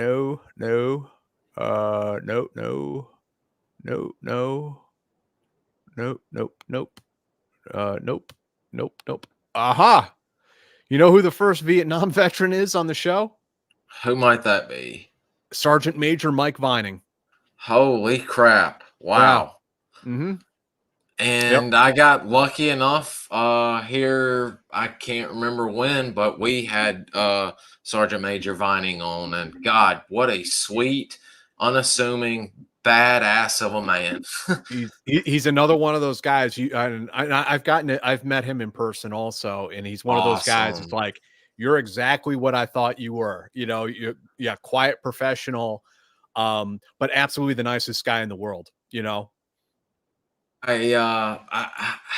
He is just so open, so kind, so sharing. I mean, I've just got mounds of PDF, EOD, and all kinds of paperwork and stuff that he sent me. He is just a minch of a man. Yeah. Just wonderful. And then the next NAM vet we had on after that was John Mullins. Awesome interview. Awesome dude. And then after that was Ruben Garcia. So yeah, that was yep. Then in those early days, we had Ed Kugler on, who was a Marine scout sniper in Vietnam. So yeah, man, this takes me back. I feel like we're going back in time. Those were some fun interviews. I rewatched Ed's, and I was like, I'm gonna try and find him a few months ago, and ended up finding him and got him on here as well. If you need me to shoot you some emails to some of these guys, I mean, you've been awesome supporting us over the years, and we'd be happy to return the favor. That would be outstanding. That certainly won't wear out my welcome asking, but it's certainly a few not at all. guests are hardcore. This one actually can apply to you as well, because you recently had, well, not recently, but here fairly recent, had a SOG CIA man that was awesome. Clayton said, question, Bud, is there any chance of getting agency dudes from back then on the show? Sorry if someone asked this. Agency back then, that will be very, very hard. But guys that were in SOG that went on to CIA, Yeah. Jack had on Frank McCluskey, who I literally just spoke to before we got on the phone. Would Frank's you awesome, care? man. Yeah, would you care to speak a little bit about Frank and Oh, some of geez. So Frank served in MACV SOG, and then he went on to have a career at CIA, and spent a lot of time down in Central America, training Indige down the Mosquito Coast. He's in Mexico. Frank is a very, very interesting guy. he besides he started out first tour as a if I'm not mistaken, he was with the I 101st think you're right. Yeah, yeah. and was a line doggy doing 54 days out in the field at a time. I think, And yeah, I think you're right. and then went to SOG and ended up going up to CCN, was in training group with the Frenchman and a whole bunch of famous names. And one of his first missions was with a hard charger, the notorious Pat Eddington, who looked Asian, was of Asian descent, That's and right. ran an all Asian team, and needed an extra man. So they dressed Frank up, a big, tall, American looking man in NVA garb, and tried walking into an NVA prison camp to free some South Vietnamese soldiers that quickly went bad. That's the, Yeah, no, I'm sorry. Go ahead. no, I was saying that's the kind of man Frank is. Yeah, Frank's an incredible guy, and the problem though with CIA people from that era, a lot of the guys we're talking about, the MACV SOG guys, remember they were like 18, 19, 20 years old when they were running recon. Okay, the CIA guys who were over there were in their 30s, 40s, maybe their 50s at that time in the 1960s and 70s. So a lot of them have. I mean, virtually all of them are probably gone at this point. I mean, James Parker was one of the more interesting guys who ran paramilitary programs in Laos. And I mean, I corresponded with him once before he passed away, and I kick myself that I didn't interview him when I had the chance. But he did write a book, which I can't remember. It may be called Covert Ops, by James Parker. If you go and look for that. I've got my father left me a book. I believe it's called Slow Burn by Orrin DeForest, and he was a CIA station chief or a regional chief, and he was running a PRU organization up north, and that really hooked me in early on. But to be honest, I don't know of many CIA guys from back then that are open. I mean, I know they had CIA paramilitary guys that may be around, but I know they're certainly not going to be talking about what they were doing. I mean, Like enough time Phoenix. has passed that I would think that some of that, like almost all of that stuff is declassified at this point. But yeah, I mean, I could be wrong. I just feel like a lot of those guys have passed away by now. Yeah, oh yeah, I know for the two men I listed is, yeah, I appreciate that. That's a huge. Yes, Jack, wasn't Rambo MacV Sog in the book? I don't know. I never read the book. Think he was Mac V in the book, and then they made him a SF vet in the movie, if I'm not mistaken. Sorry, I In the just went movie, off on a tangent. in the movie, he's definitely an SF vet because Colonel Troutman is an SF officer. I thought that was the first one was amazing. That when Colonel Troutman shows up in his rank, his army officer Yeah. raincoat, he looked the part, and he actually wore the beret correct. I hate when people in Hollywood wear a beret and it's just wonky on their head, and I'm Right. just, Right. oh Yeah. Yeah. god, no. And another guy that wore the beret very well is Carl Weathers in Tour of Duty. He Oh, did really? They did it damn right. good in that. He had become uh he'd gone native, and he's out there doing his Tai Chi and working out, and the colonel comes up, and I'm gonna have to get you in the group that's got it for free to where you won't have to order it, and Okay. you can watch them for. Are you on? You're on Facebook, aren't you? Yeah. Yeah. Yeah, I'll get you in the group, and you Okay. can watch them for free. I'm trying to go through here and see some questions, because there's been some good questions for you, and people ask me. Let's see. Can you provide an explanation of the distinct Mm. cultures? Oh, this one's tough. Dynamics that exist within CCN, CCC, and CCS. This would we've asked some vets this.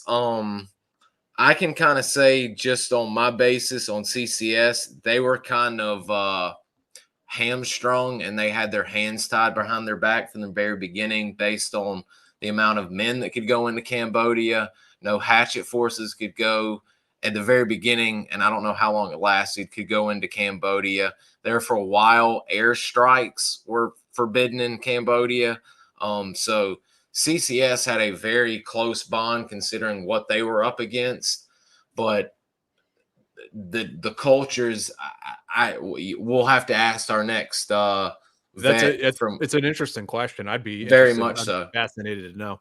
Very much so, Kyle. I'll write that one down, because that is a good one. But there was definitely distinct cultures. You got to think at it as each one of them as their own fraternity. They've got their own rituals, their own style of doing things, and all of that. So absolutely.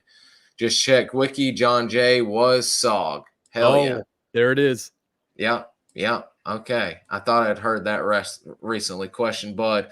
Did any of the vets tell you prior to interview no blood and guts questions and stories?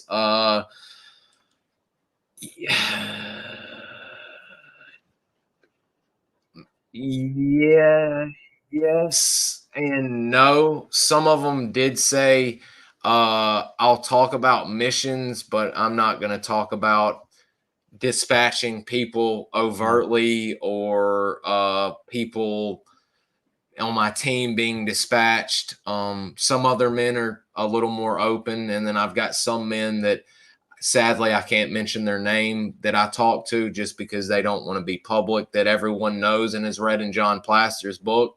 But yes, some of them have said that, and y'all have done very well, as I've told y'all, about not asking questions that would trigger something. Y'all have been very good about that. Michelle said, my dad helped start the 2nd 75th Rangers in 74. Awesome. I'd forgotten about that. Mr. John Allen, quite the stud. Quite the stud. Also with the Halo group in Okinawa. Sorry here. If I'm there was a question for Jack. Jack, they wanted to know, what were you drinking tonight? This is a al dente Talia Italian style pilsner. There you go. All right. I've not even Good. heard of that or seen that, but it sounds like it would be good. I bet Aussie beer is good. Um, Question for Bud and Jack. Okay, here we go. Jack has, if I'm not mistaken. Y'all ever gonna have some Australian vets on the show? So I would love, and for a long time, I have wanted to have some Aussie Commandos and Sasser guys on the show. We've had old school Aussie SAS, like John Gardner Mhm. was Aussie SAS before he went off to fight in Rhodesia. But we haven't had contemporary guys, and I've reached out to friends of mine who are Aussie soft vets, and I'm like, hey man, like, and they're not able to come on because of the work they do or whatever. I'm like, can you recommend somebody? And the people they were like, oh, why don't you talk to this guy? And like, I look him up, and he has like a whole litany of war crimes charges over his head. I'm like maybe not that guy right now. Like, let's see how all of this pans out. So I say this because when I have an Aussie special operations veteran on, I want to have some guys on who are good representations of the unit. and are good guys, good people. And the podcast is a place to, I think, highlight a lot of the good things that these guys do. And not always, and I'll get into that in just 1 second, not always, but when I have the veterans from these units come on, be they SEALs, Rangers, or whoever they are, try to get guys who they don't have to be a stereotype, but we want good guys, good dudes who served honorably and don't tell bullshit stories. They're telling it how it is. Who That's could be the important. face of the organization, essentially, if you will. In a sense, they are. If you're putting them on a podcast, they sort of, people interpret it that way, whether it's true or not, right? So to have like one Aussie SAS guy or one Aussie commando on the show, and that's a guy who is like, in and out of court, maybe that's not the right guy at this moment, right? I think that this year in 2024, we are going to have an Australian journalist on who wrote a book about the war crimes and the investigation that took place in the Sasser. We've had a few other journalists on in the past who have written things about the military that are not positive. David Phillips wrote a book about the Eddie Gallagher scandal. Matthew Cole wrote a book about all the stuff going on in SEAL Team 6. So we do have that. I mean, there are people we have on the show who also critique these units and where they've come off the rails at certain times. But overall, when we have veterans of these units on the show, we try to find guys who are a good positive representation. As we would like if a foreign entity interviewed a Ranger or a Special Forces veteran or a 10th Mountain veteran, we'd like the best Sure. of them being represented to a foreign audience. So absolutely, I would like to as well. What I'm trying to do, and I'm speaking to a few Mike Force veterans, and someone had a question in the Mike Forces, and I completely messed it up, and I've got a lot of posts coming up on them. I'm currently trying to get a lieutenant with the Mike Forces, and he had a Australian SAS advisor attached to his Mike Force. So I am working very hard to get a Awesome Vietnam Aussie on. I don't really have connections in modern day. As you can see, mine probably stops in 80, 90 until I get Jack on and Ben and some of the guys like that. But I can ask for you. So remind me, because one of my friends can probably go through like one of the professional associations and see if there's anyone who would be interested. excellent. That would be awesome because I've it's the reconnaissance cast, so most of the it doesn't have to be pigeonholed to Vietnam. I do favor Vietnam, but every vet needs a platform to share their story if they're willing. Let's see here. No talking. Definitely Cold War thing. Let me know, by the way, when you're done and you need to haul ass. And Yeah, when you're done. whenever you're ready, man. When we get low on questions, we'll shut her down. Okay. I've got one while I'm looking for it. Did you happen to know anyone while you were serving, or since you've interviewed anyone that knew Walt Shoemate, or did you know of the legend of Walt while you were at Bragg? I've certainly heard of him and read about him in books. I'm sure I have spoken to people, and I'm sure you have too, who knew him. But I don't recall any like specific conversations at the moment.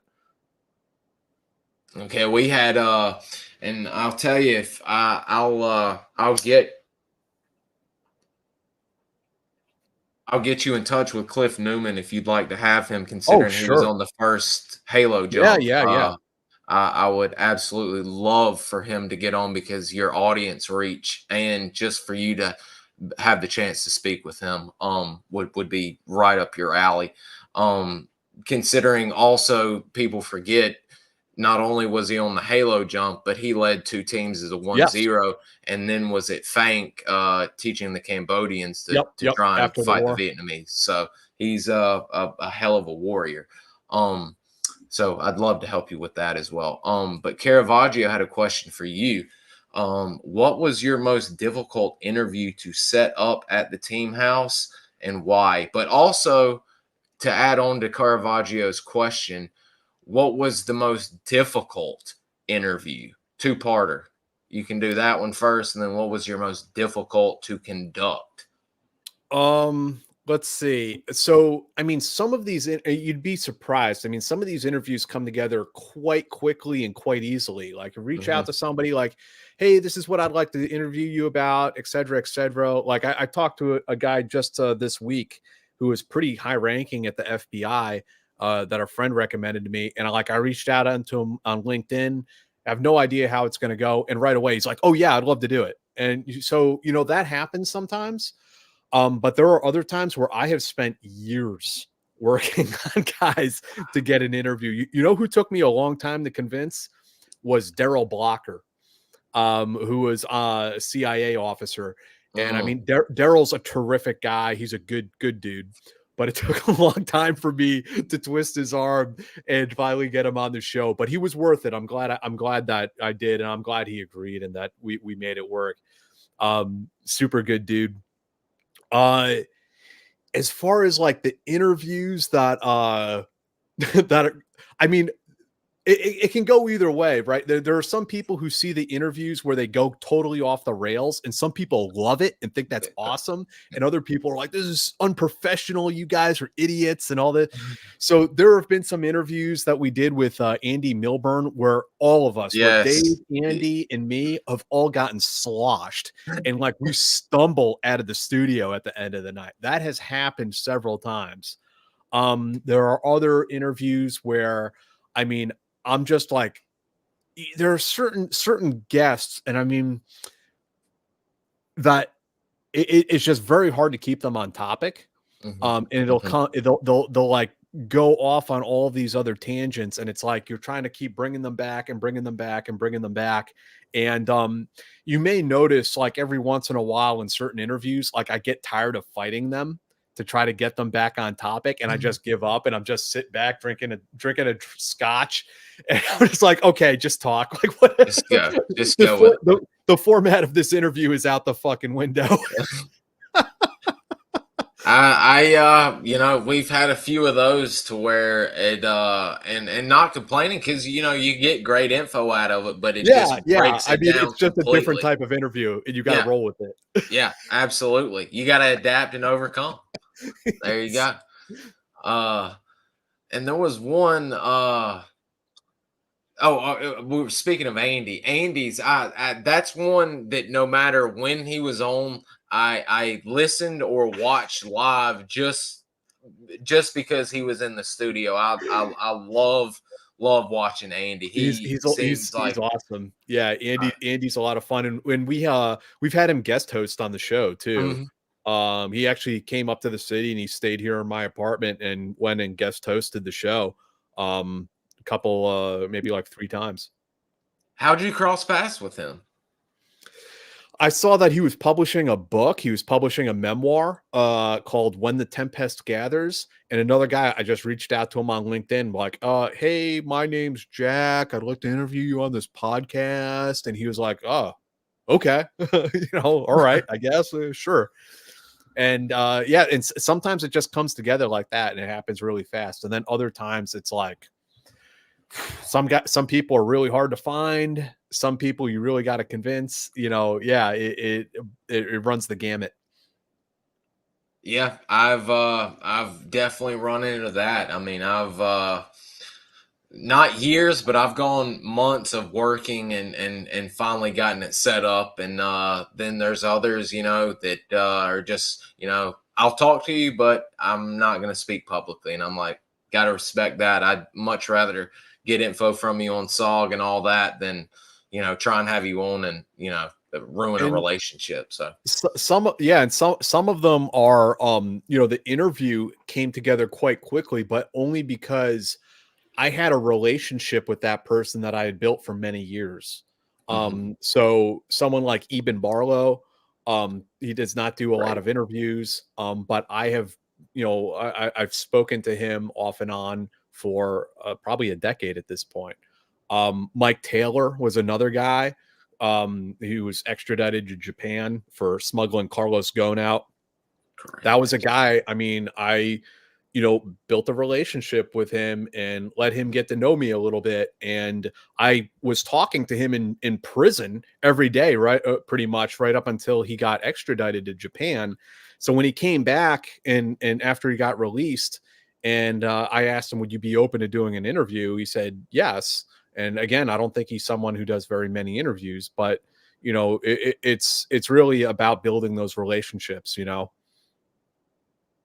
That, I mean, you've really scored some really amazing interviews, but not just with Americans, with your foreign Yeah, contacts you've yeah. gotten. I mean, you've Hmm. really, I mean, even with the first ones when they were like this, when it was you and the guest, I mean, they were awesome. And then it just progressively to where it was each week, you were like, who in the heck could they possibly get this week? I mean, it's just outstanding. There was another funny one about the show. Dang it, I passed Kyle's. Kyle said, well, where was I think the question was, were there any that? Oh, here it is. Jack, have you had any of the episodes that couldn't air because y'all got too lit? Well, the show's done live. So if you see us trashed, I mean, it is what it is. I will say this: there is one show. This might be the only show we've ever edited. There's one show where we got a little too sloshed and we cut about an hour off the tail end of it because it just got stupid. It was not good. It was not a good. The beginning of the podcast was good, but the last hour didn't need to be there. And that was I'll leave it to your imagination to figure out which one that was. But that was maybe the one time that we actually edited something out. That's I'm probably just gonna guess that it was probably one of the Andy ones, but No, uh, no, no. no. Those you get to see us in all our drunken glory on those episodes. Okay, there was a few. I'll have to go back and look and see which one y'all may have had to alter a bit. This one's interesting. How much talk of SOG was there in the 70s? I wasn't alive in the 70s, Me but neither. when did Soldier of Fortune come out? I know you were talking about that the other day. Ooh, Was it good question. 74? 74, 75, I want to say. Yeah. Okay, because Ken put one of the first uh uh whatchamacallit, applications or what have you in the back of the one of the first Soldier of Fortunes, if I remember from your interview. Maybe. Ken Guadet. So I mean, I know in Soldier of Fortune it was spoken about, but I know until Tilt joined under his nom de guerre, what was his pseudonym that he wrote under? Nom de guerre, was it Ike or Oh, I don't know. I didn't even know he wrote under a pseudonym he did. for Soldier of Fortune. Somebody in the chat will help me. Was it Ike Slater or somebody in here will help me. But yes, he wrote for under in Soldier of Fortune under a pseudonym for quite some time, and I hate. I'll keep looking, and the guys will let me know. But yes, in the 70s, I can't imagine there was too much spoken about No. it because I even know guys that were still in that were at the same base, say at Devon's, Bragg, where have you, that knew they were in SOG and would, acknowledge each other, but would never ever speak of it. Yep. Maybe off base, guys did live together and, they'd speak about it because they'd walk in a house. There's a famous photo of Jeff Junkins and Rick Estes, to where he's got his MACV plaques up. But, unless you had a buddy that you were really close with, no, you didn't hear about SOG until what you would say Yeah. probably the late 80s.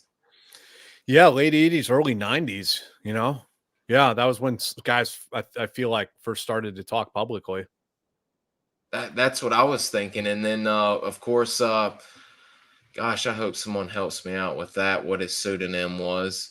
John Strike. Yeah, Tilt had a nom de bloom though. Oh, there it is. Jason. Thank you, God. Thank you, Isaac Stotts. He wrote under that Okay. name, Isaac Stotts. I'm gonna Yeah, call him that next time I see him. yeah. That he'll love that. Soft episode. First one was in '75. Wow. Mm. Okay, I thought it was a little early. Excellent. Okay, glad we got that under control. There was another question. Yes, those Aussie dudes were badasses. The Rock Marines were also hardcore. People don't realize how many fighters were in Vietnam just besides us. The Aussies with the Mike forces and their own. As a matter of fact, someone wrote about Danger Close, the Aussie movie, which is one hell of a movie that if no one's seen, they need to check that out. I can't remember. It's been out for quite some time, but it is a wonderful film about them at Long Toe, or forgot the name of it, but a wonderful film. Some of it's on YouTube, and of course, they've probably taken it down now. But gosh, wow! Thank you for the donations. Wow, I greatly appreciate that, guys. Mr. Jim said a lot of the guys went from CCS to CCN and CCC after CC shut down. In general, CCN had snake teams, CCC had state names, and CCS had the tool names. For the most part, the missions were the same. Yes, That's sir. interesting. That's cool. Cambodia being a little more wide open and flat than Mhm. what CCC and CCN were facing with those mountains and all of that. Yeah, Mr. Jim also worked at A502 with the Koreans. He can tell you a lot about how tough those buggers were. The NVA dang sure didn't want to mess with them. Yeah, yeah. Ken Burns documentary. Yes, it's pretty good. Bit long, kind of a little on the boozy side, but it is pretty good. Yes, he does need to have Tony Love on, CCS and CCC vet. Tony Okay, Love, I don't know Tony Love. But I'd love to. Yeah. he's in Joe Parnar's books. I'll touch. We're going to be having him on next week, and I'll get with him, and you would definitely enjoy Okay, him. cool, man.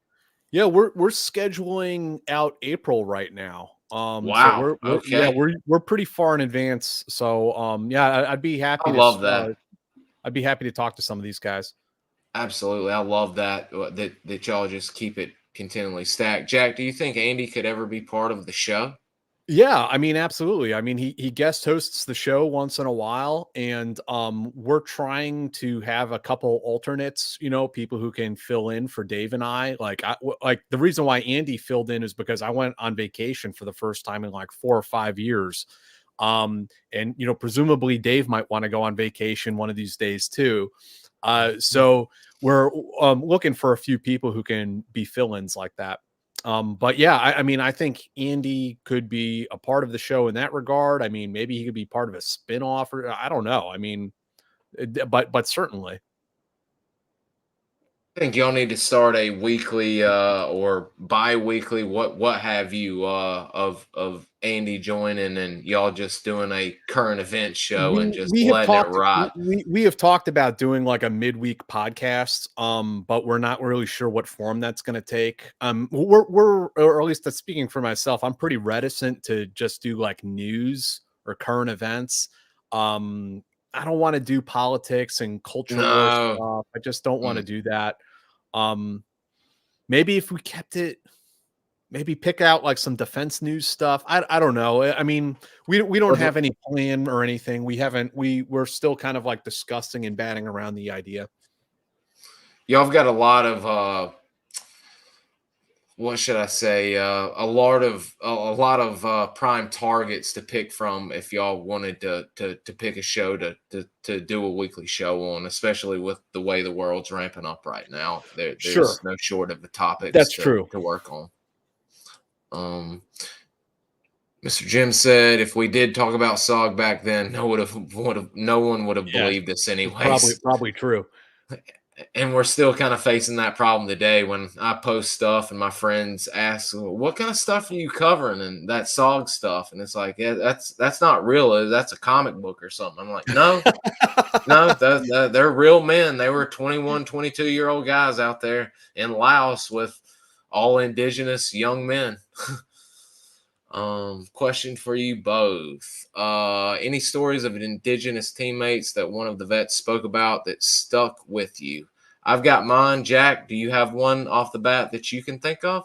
I mean, just this isn't like a particularly insightful story, but Brent Tucker was on the show recently and he told the story. It was really funny. And I mean, you should just go and hear him tell it. But one of his indige wanted to take a goat off of target, like, and take it like on the helicopter to go back to the base.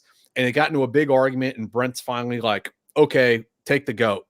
And they get to the LZ and the helicopter comes in to land and he's there watching this guy under his night vision and he sees the guy like turn and throw the goat off a cliff. And he's like, what the hell? And they get back to the base and he's like pretty pissed off and asks the guy, like, you wanted that goat so bad, you argued with me and then you just threw it off a cliff. What the hell? And he was like, no, you don't understand. I was holding the goat to my chest like this, and when the helicopter came in, it scared the goat and it planted like its hind legs on his chest and vaulted right out of his arms. But from Oh, watching from behind with the night vision goggles, it looked like the guy turned and like threw it, but it was more like, "Whoa, God!" He lost control of the goat as it jumped. So that's Brent's story about working with Indige, and yeah, as far as stories people have told me, that's just one that sticks out in my mind for some reason. I've got one. Since Jack covered the lighter side, I'll get one that's a little more heart tugging and a little more emotional, and show you the dedication of the Vietnam of the Montagnards. The Mr. Dick Thompson, or gosh, either Dick or Doug Letourneau. It may have been Doug. Was writing home to his family and had written the letter, and then he was good about sending recording voice tapes and sending them home as well. And the Montagnards see him recording and quickly come over there and notice he's talking to his family, and they quickly take the thing away from him and start saying, you should be honored of your son. He's a brave man. God, I'm gonna get broken Wow. up speaking about this. And he the yard that was speaking was the 01, and he said, don't don't worry, Mr. and Mrs. Letourneau. I promise you your son will make it home. We'll lay on top of him when danger occurs to make sure no bullets hit him, so he can make it back to you for what he's done for our country. And that one is just one of many with the indigenous men that sticks out. But that's one that That's always amazing. hits Yeah. me dead in the heart. Mm. I can't help but tear up thinking about that. And his family, when he received that, quickly felt reassured, knowing that he was exactly where he needed to be. No news on Tilt. Jim just chatted with Tilt, and he is enjoying a nice dinner. Good for Tilt. I Yeah, hope good for he's enjoying himself. Um, but because the government doesn't take any mention of it in their 73 SF reports. Oh, I guess you mean SOG. Yeah, they definitely weren't going to be talking about SOG at any point that close to the Vietnam War. Crazy how American worship athletes. Yeah, absolutely. SOG should be a household name. The Korean vet should be a household name. The WW2 vets. And it's getting to be where now the Jack's generation should start being household names. It's a shame how far our society has sunk down to where they think of our soldiers and military men as the enemy rather than people who let them give them the right to act like scumbags and pieces of shit in our own country. Sorry, But off I my mean, soapbox. but at the same time, I mean, look at these podcasts. The one I do, the one you do, all these others that are out there, Andy Stumpf, Jocko, all these big podcasts. There are more Americans out there learning these stories and hearing these stories and admiring these veterans than probably ever before. They're reaching audiences in a way that wasn't even possible previously. So if you look at these podcasts, some of them have hundreds of thousands or even millions of views. Sure, some of those are veterans, and like we like to watch those because of the familiarity or to learn something new, and like, oh yeah, that's our wheelhouse, right? But there's, I think, and I I know there are a lot of civilians who also watch this stuff and have an interest in it, particularly the young people who are interested in joining the military, watching this stuff. So I think it is interesting that, you know, some of these podcasts have better ratings than shows that are on cable television. So, I mean, it's not hopeless. Oh, not at all. And one thing, speaking to an all-time reach, Dale Hansen emailed me Saturday, and he had seen where you had given me the shout out, and he was wanting the link to the full episode. Then I sent it to him, and right before you mentioned me, and thank you for that, by the way. That was just Yeah, of course, man. unbelievable to see that. I mean, you've gotten Dale 435,000 views. I mean, Good. and not all of not all of those are all of my SOG fans and all of that. I mean, that's people that have probably never even heard of SOG or anything like that. Right. I mean, that's Right. almost 500,000 people that have seen that. So absolutely. Yeah. Yeah. I mean, it's kind of hard to like picture in your mind's eye, like, what does that mean? But that's a big It's number. It's a lot of people. It is. I mean that's a reach that only that people could only wish for. And Right. when I heard that number, I was just absolutely astonished and was And proud and so glad that y'all got him in there to redo that one. And the it'd beauty be the beauty of it is they get to hear it from the man himself. absolutely Yeah. that's one of the things I love about Jocko's, yours. Andy's not really doing that anymore, but especially yours, because that's the one that has hit home so much with me, is getting it straight. Ryan Fugit, a combat Oh, story. yes. He's another guy. I have a lot of respect for what he's done there. He's doing some really good stuff. He is actually one of the, along with you and one other, are the only ones I follow, both on YouTube and on my Apple podcast, where I can get both to listen or to watch depending who the guest is. And he's outstanding, and what Yeah. a career that guy had, and a Oh yeah. family history as well. I mean, just Yeah. It's outstanding, fascinating. just a stud of a guy. um Jason, I'll have to get live tweets going for Jack's shows too when he has Sogmen on. Yep, we're gonna Thank you. overload. We're gonna overload Jack and Dave with some Sog vets when they get free time in their ever growing calendar. Let's see here. Was talking about Major Payne earlier. I thought that was hilarious. One of my best friends was a drill instructor in the Rangers, born in Guam, but still able to join the Army. His name is Fidel. Solid dude, still owing money, I think. Well, did y'all have especially back then with the Lodge Act, a lot of foreigners in SF, a lot of foreigners in SOG. What's it like today? A lot of foreigners in Rangers and SOG. I mean in SF, or No, I mean, not like that. Not like the Lodge Act. No. We definitely have naturalized citizens in there. Um, you know, one of the misconceptions I think people have sometimes is that special operations is just a white boys club. In my experience, it's really not the case. When I was in Ranger Battalion, like probably half of my platoon was Hispanic. A lot of Latinos, you know, manned up and joined the military and volunteered for these units. In my platoon was also, we had one African American soldier, we had one who was interracial, one or two who were Asian. So I mean, there was a diversity in that platoon. On my special forces team, okay, you got me. Largely, it was a white boys club, but I mean, my first platoon sergeant was interracial. It's not just a place for white dudes. There's all types of different people who serve in special operations.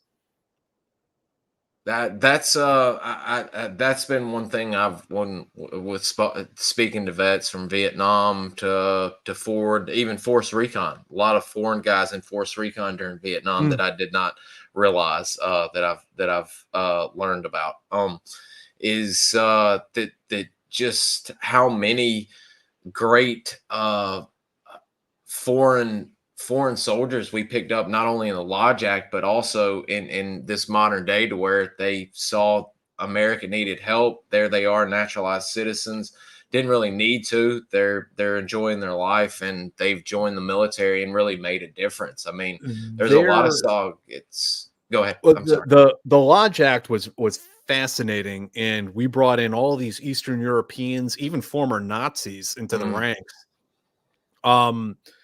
And there have been, depending on who's keeping count, there have been, I think, 2 efforts during the war on terror to restart the Lodge Act. Wow. Yeah, one of them was in Pakistan. Again, it depends on how you're counting, right? Because there have been many attempts to use surrogates in different ways. But I don't think any of those efforts really got off the ground the way people were hoping. And it might be something to write about in the future. Wow. And right here, we've hit about 2 hours or so. I'll wait and see if some more questions come in. But Mr. Jim said, absolutely, we had all sizes, shapes, Mhm. and colors in SOG. And speaking of that, Big Bob Barnes, who those of y'all that follow me on Instagram have seen, semi-pro Buffalo football player, like 6'3", about 275, 280. And Mr. Tony Love made the joke when he went out with him on his first mission. You best not get injured or get killed, because for us to get you out, we're going to have to chop you into pieces and carry you out in knapsacks. I thought that was hilarious, and again with the SOG morose humor, you gotta love it. Yeah. Um, this is I wanted to show the putties, and of course it's not gonna let me zoom in.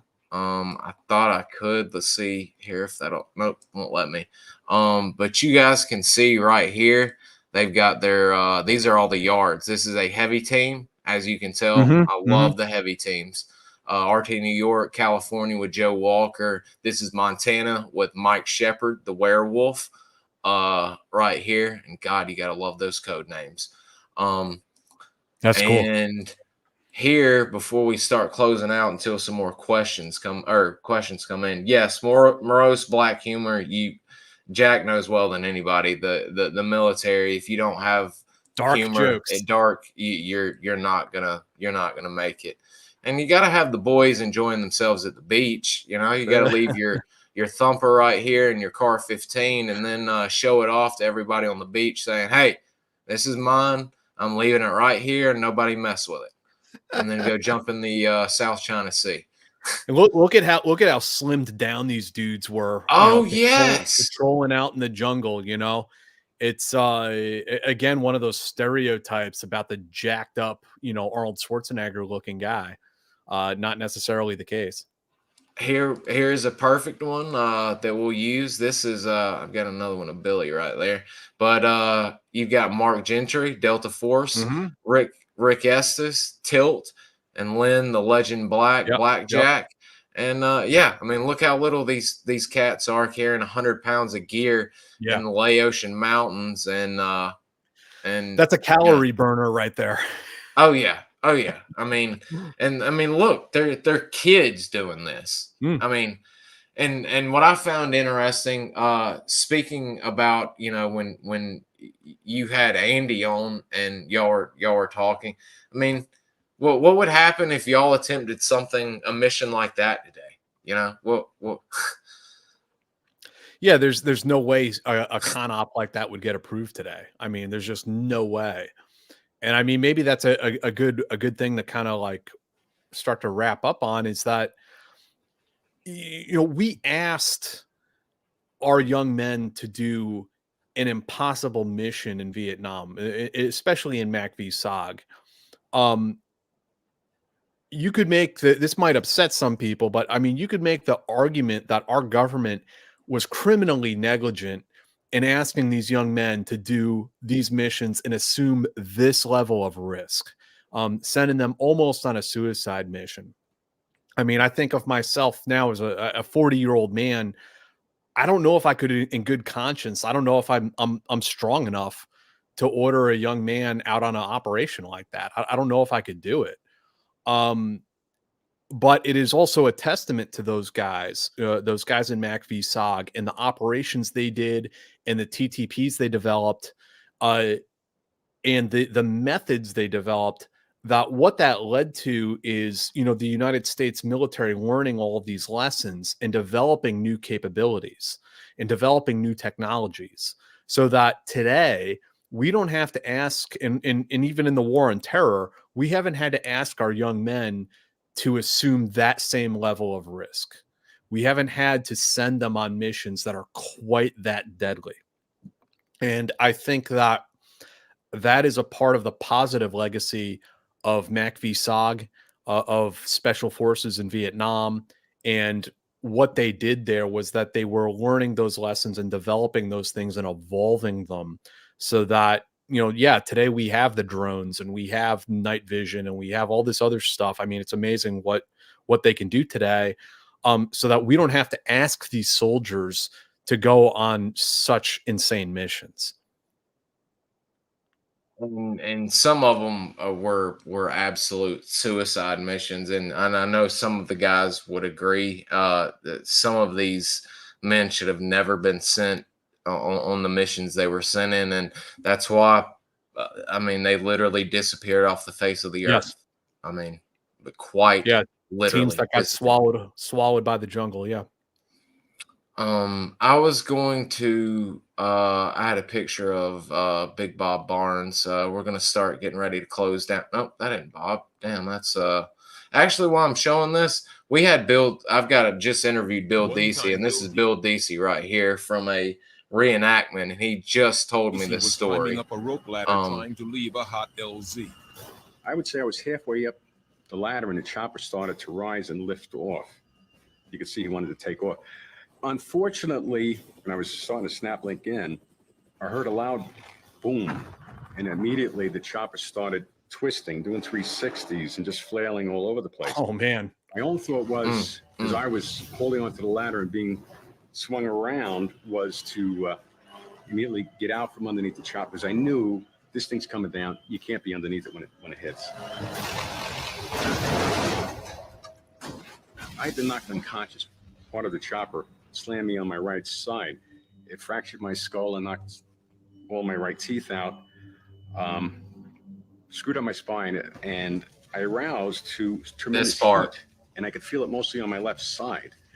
I tried to get out and move, but I was entangled in the rope ladder.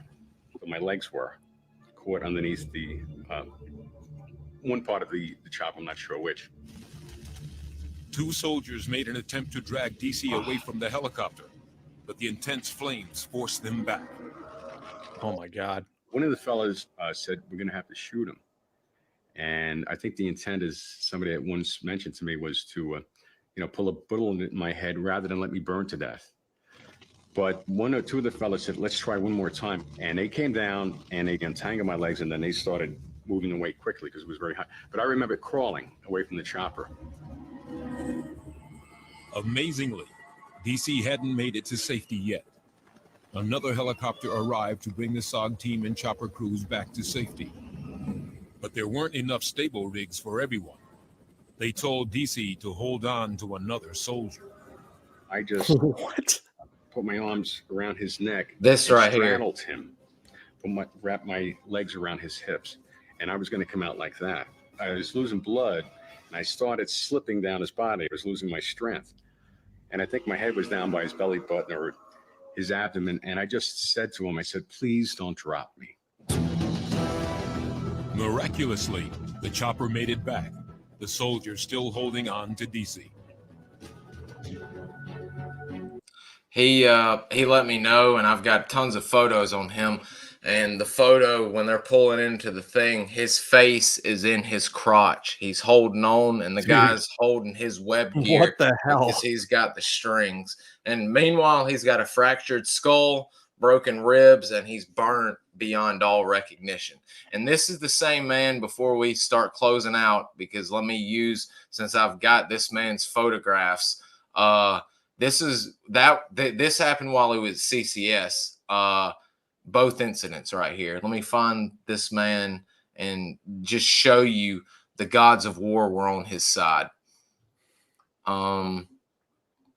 He was on a mission in Cambodia. They're watching a group come by. They were about to spring the ambush and start to spring it when they noticed a huge group is following them. And he comes out behind a tree, and next thing he knows is he catches plastic all in his face. And it is, I've got a picture of him. Those are, Bud, do you know, was his rifle still operational after taking that hit? It was. He couldn't fold it up or anything, but yeah. it had enough action, see right here, to where it could clear. But and the spring was not interfered with. It was no, actually what had happened, it was single shot. He had to shoot, pull it back each time, shoot, pull it back, and shoot. It was a hell of a nightmare. Hell of a nightmare. And that both of those happened before he went up north to run in the Laotian mountains. And he ran 5 or 6, and then baby son went missing, and he quickly realized, I've pushed my luck here. I got to stop doing this. And needless to say, he was done. Went home, and quite the man. He's I did a 2-part old school interview with my trusty old tape recorder, and I've got to start getting pictures lined up and make a good little video for everyone. I don't know how to do that, but gonna figure it out because it's well worth it. It's about 2.5 hours of him, and woo. You'll get it together. It'll be good. I think if I can get it to where I at least get a few photos on there, people will sit through seeing the same photos over and over again, because it is pucker factor inducing to the max. Any more questions for Jack, or else we're going to close it up, because I've had him 2.5 hours. I didn't mean to do that. That's all good. All right. It looks like, we may have to have Jack on again if he'll be open to come talk SOG and look at pictures with us and bullshit with us. But anytime, Bud. I mean, I'm obviously not a Vietnam veteran, so I'm living vicariously through their experiences in many ways. Oh yeah. But I mean, I really appreciate what you do here. And I mean, I meant what I said. I think it's really important that we get a younger generation, people who are younger than I am, involved in this. And I mean, I'm really happy to support, the podcast or anything else that you're up to do this. That means more than you can possibly know. And absolutely. I mean, you've had so much experiences, not only in your career speaking with veterans while you were in the Army, but your work now and in your podcast speaking with so many veterans that, I mean, guys we've had more viewers and active comments talking about stuff than we've had in quite some time. So, I mean, folks just love getting on here and hearing you talk about stuff, me talk about stuff, all of us talking about stuff. So we'd, if you're busy, but whenever you get free time again, we would love to have you. Jim said, thanks for what you do, bud. Thank you for speaking and sharing with me, Mr. Jim. Thank you, Jim. Thank you, Jack. Yeah, absolutely. And I cannot wait for y'all two to hook up. You talk about a great show, guys. Y'all best be watching when the Wild Carrot appears on the Team House. But is there anything else you'd like to share with before we shut down? No, man, that's it. You know, happy to come on anytime. And you think I might have anything to say, happy to do so. Thank you. And Clayton said I'll be thinking of questions for Jack's next appearance. I Cool. will Thank you, too, and man. I'll be starting to get some good photos and everything together as well. Well, guys, it's been a pleasure. Thank you all for spending the evening with us. I again thank you, Jack. I'm typing a message. I'm not being rude. Sorry. Thank you for appearing with us. I think I'm going to start doing shows like this where we just BS and everybody asks what they want to ask. You were the perfect guest to try this out on and do this. You were just wonderful as always. As I said at the beginning, you were the reason I got started doing this, and I thank you for showing me the light and shining the road for me ahead. So I Yeah, thank you, bud. I'll stay in touch with you, and all of us will be watching most definitely every show y'all get out. And you've got to work on having Dave on for us because we got to get him in here. I will definitely work on that for you. Excellent. I'll stay in touch with you, and after you get the wild carrot on, whenever you need some more SOG men, let me Okay. know, and I'll get them on with you. All right, I will. Thank you, bud. All right, brother. You have a great night, and thank you guys for viewing with us. And wait, Michelle, have you ever pondered dependence of elite soldiers on a podcast? Michelle, we are going to be speaking later about having some SOG children and family members on. Tony Love's daughter wants to come on. Jack, if you'd ever like to have a episode like that, sons or daughters of SOG vets, I can get you connected because I'm in the group of sons and daughters of SOG. We did one episode with Mike Edwards, who was a Ranger, and we had him Love and his wife those. on the show together. Love those episodes. He is an absolute, to me, to close on Michelle. Absolutely, we will be doing that in the future. I've already got plans for it. Mike is, I would say, what was he in? Ranger Reconnaissance Company. Yes, I would say that is the closest modern thing without Delta and SIL to Smack v SOG. Yeah.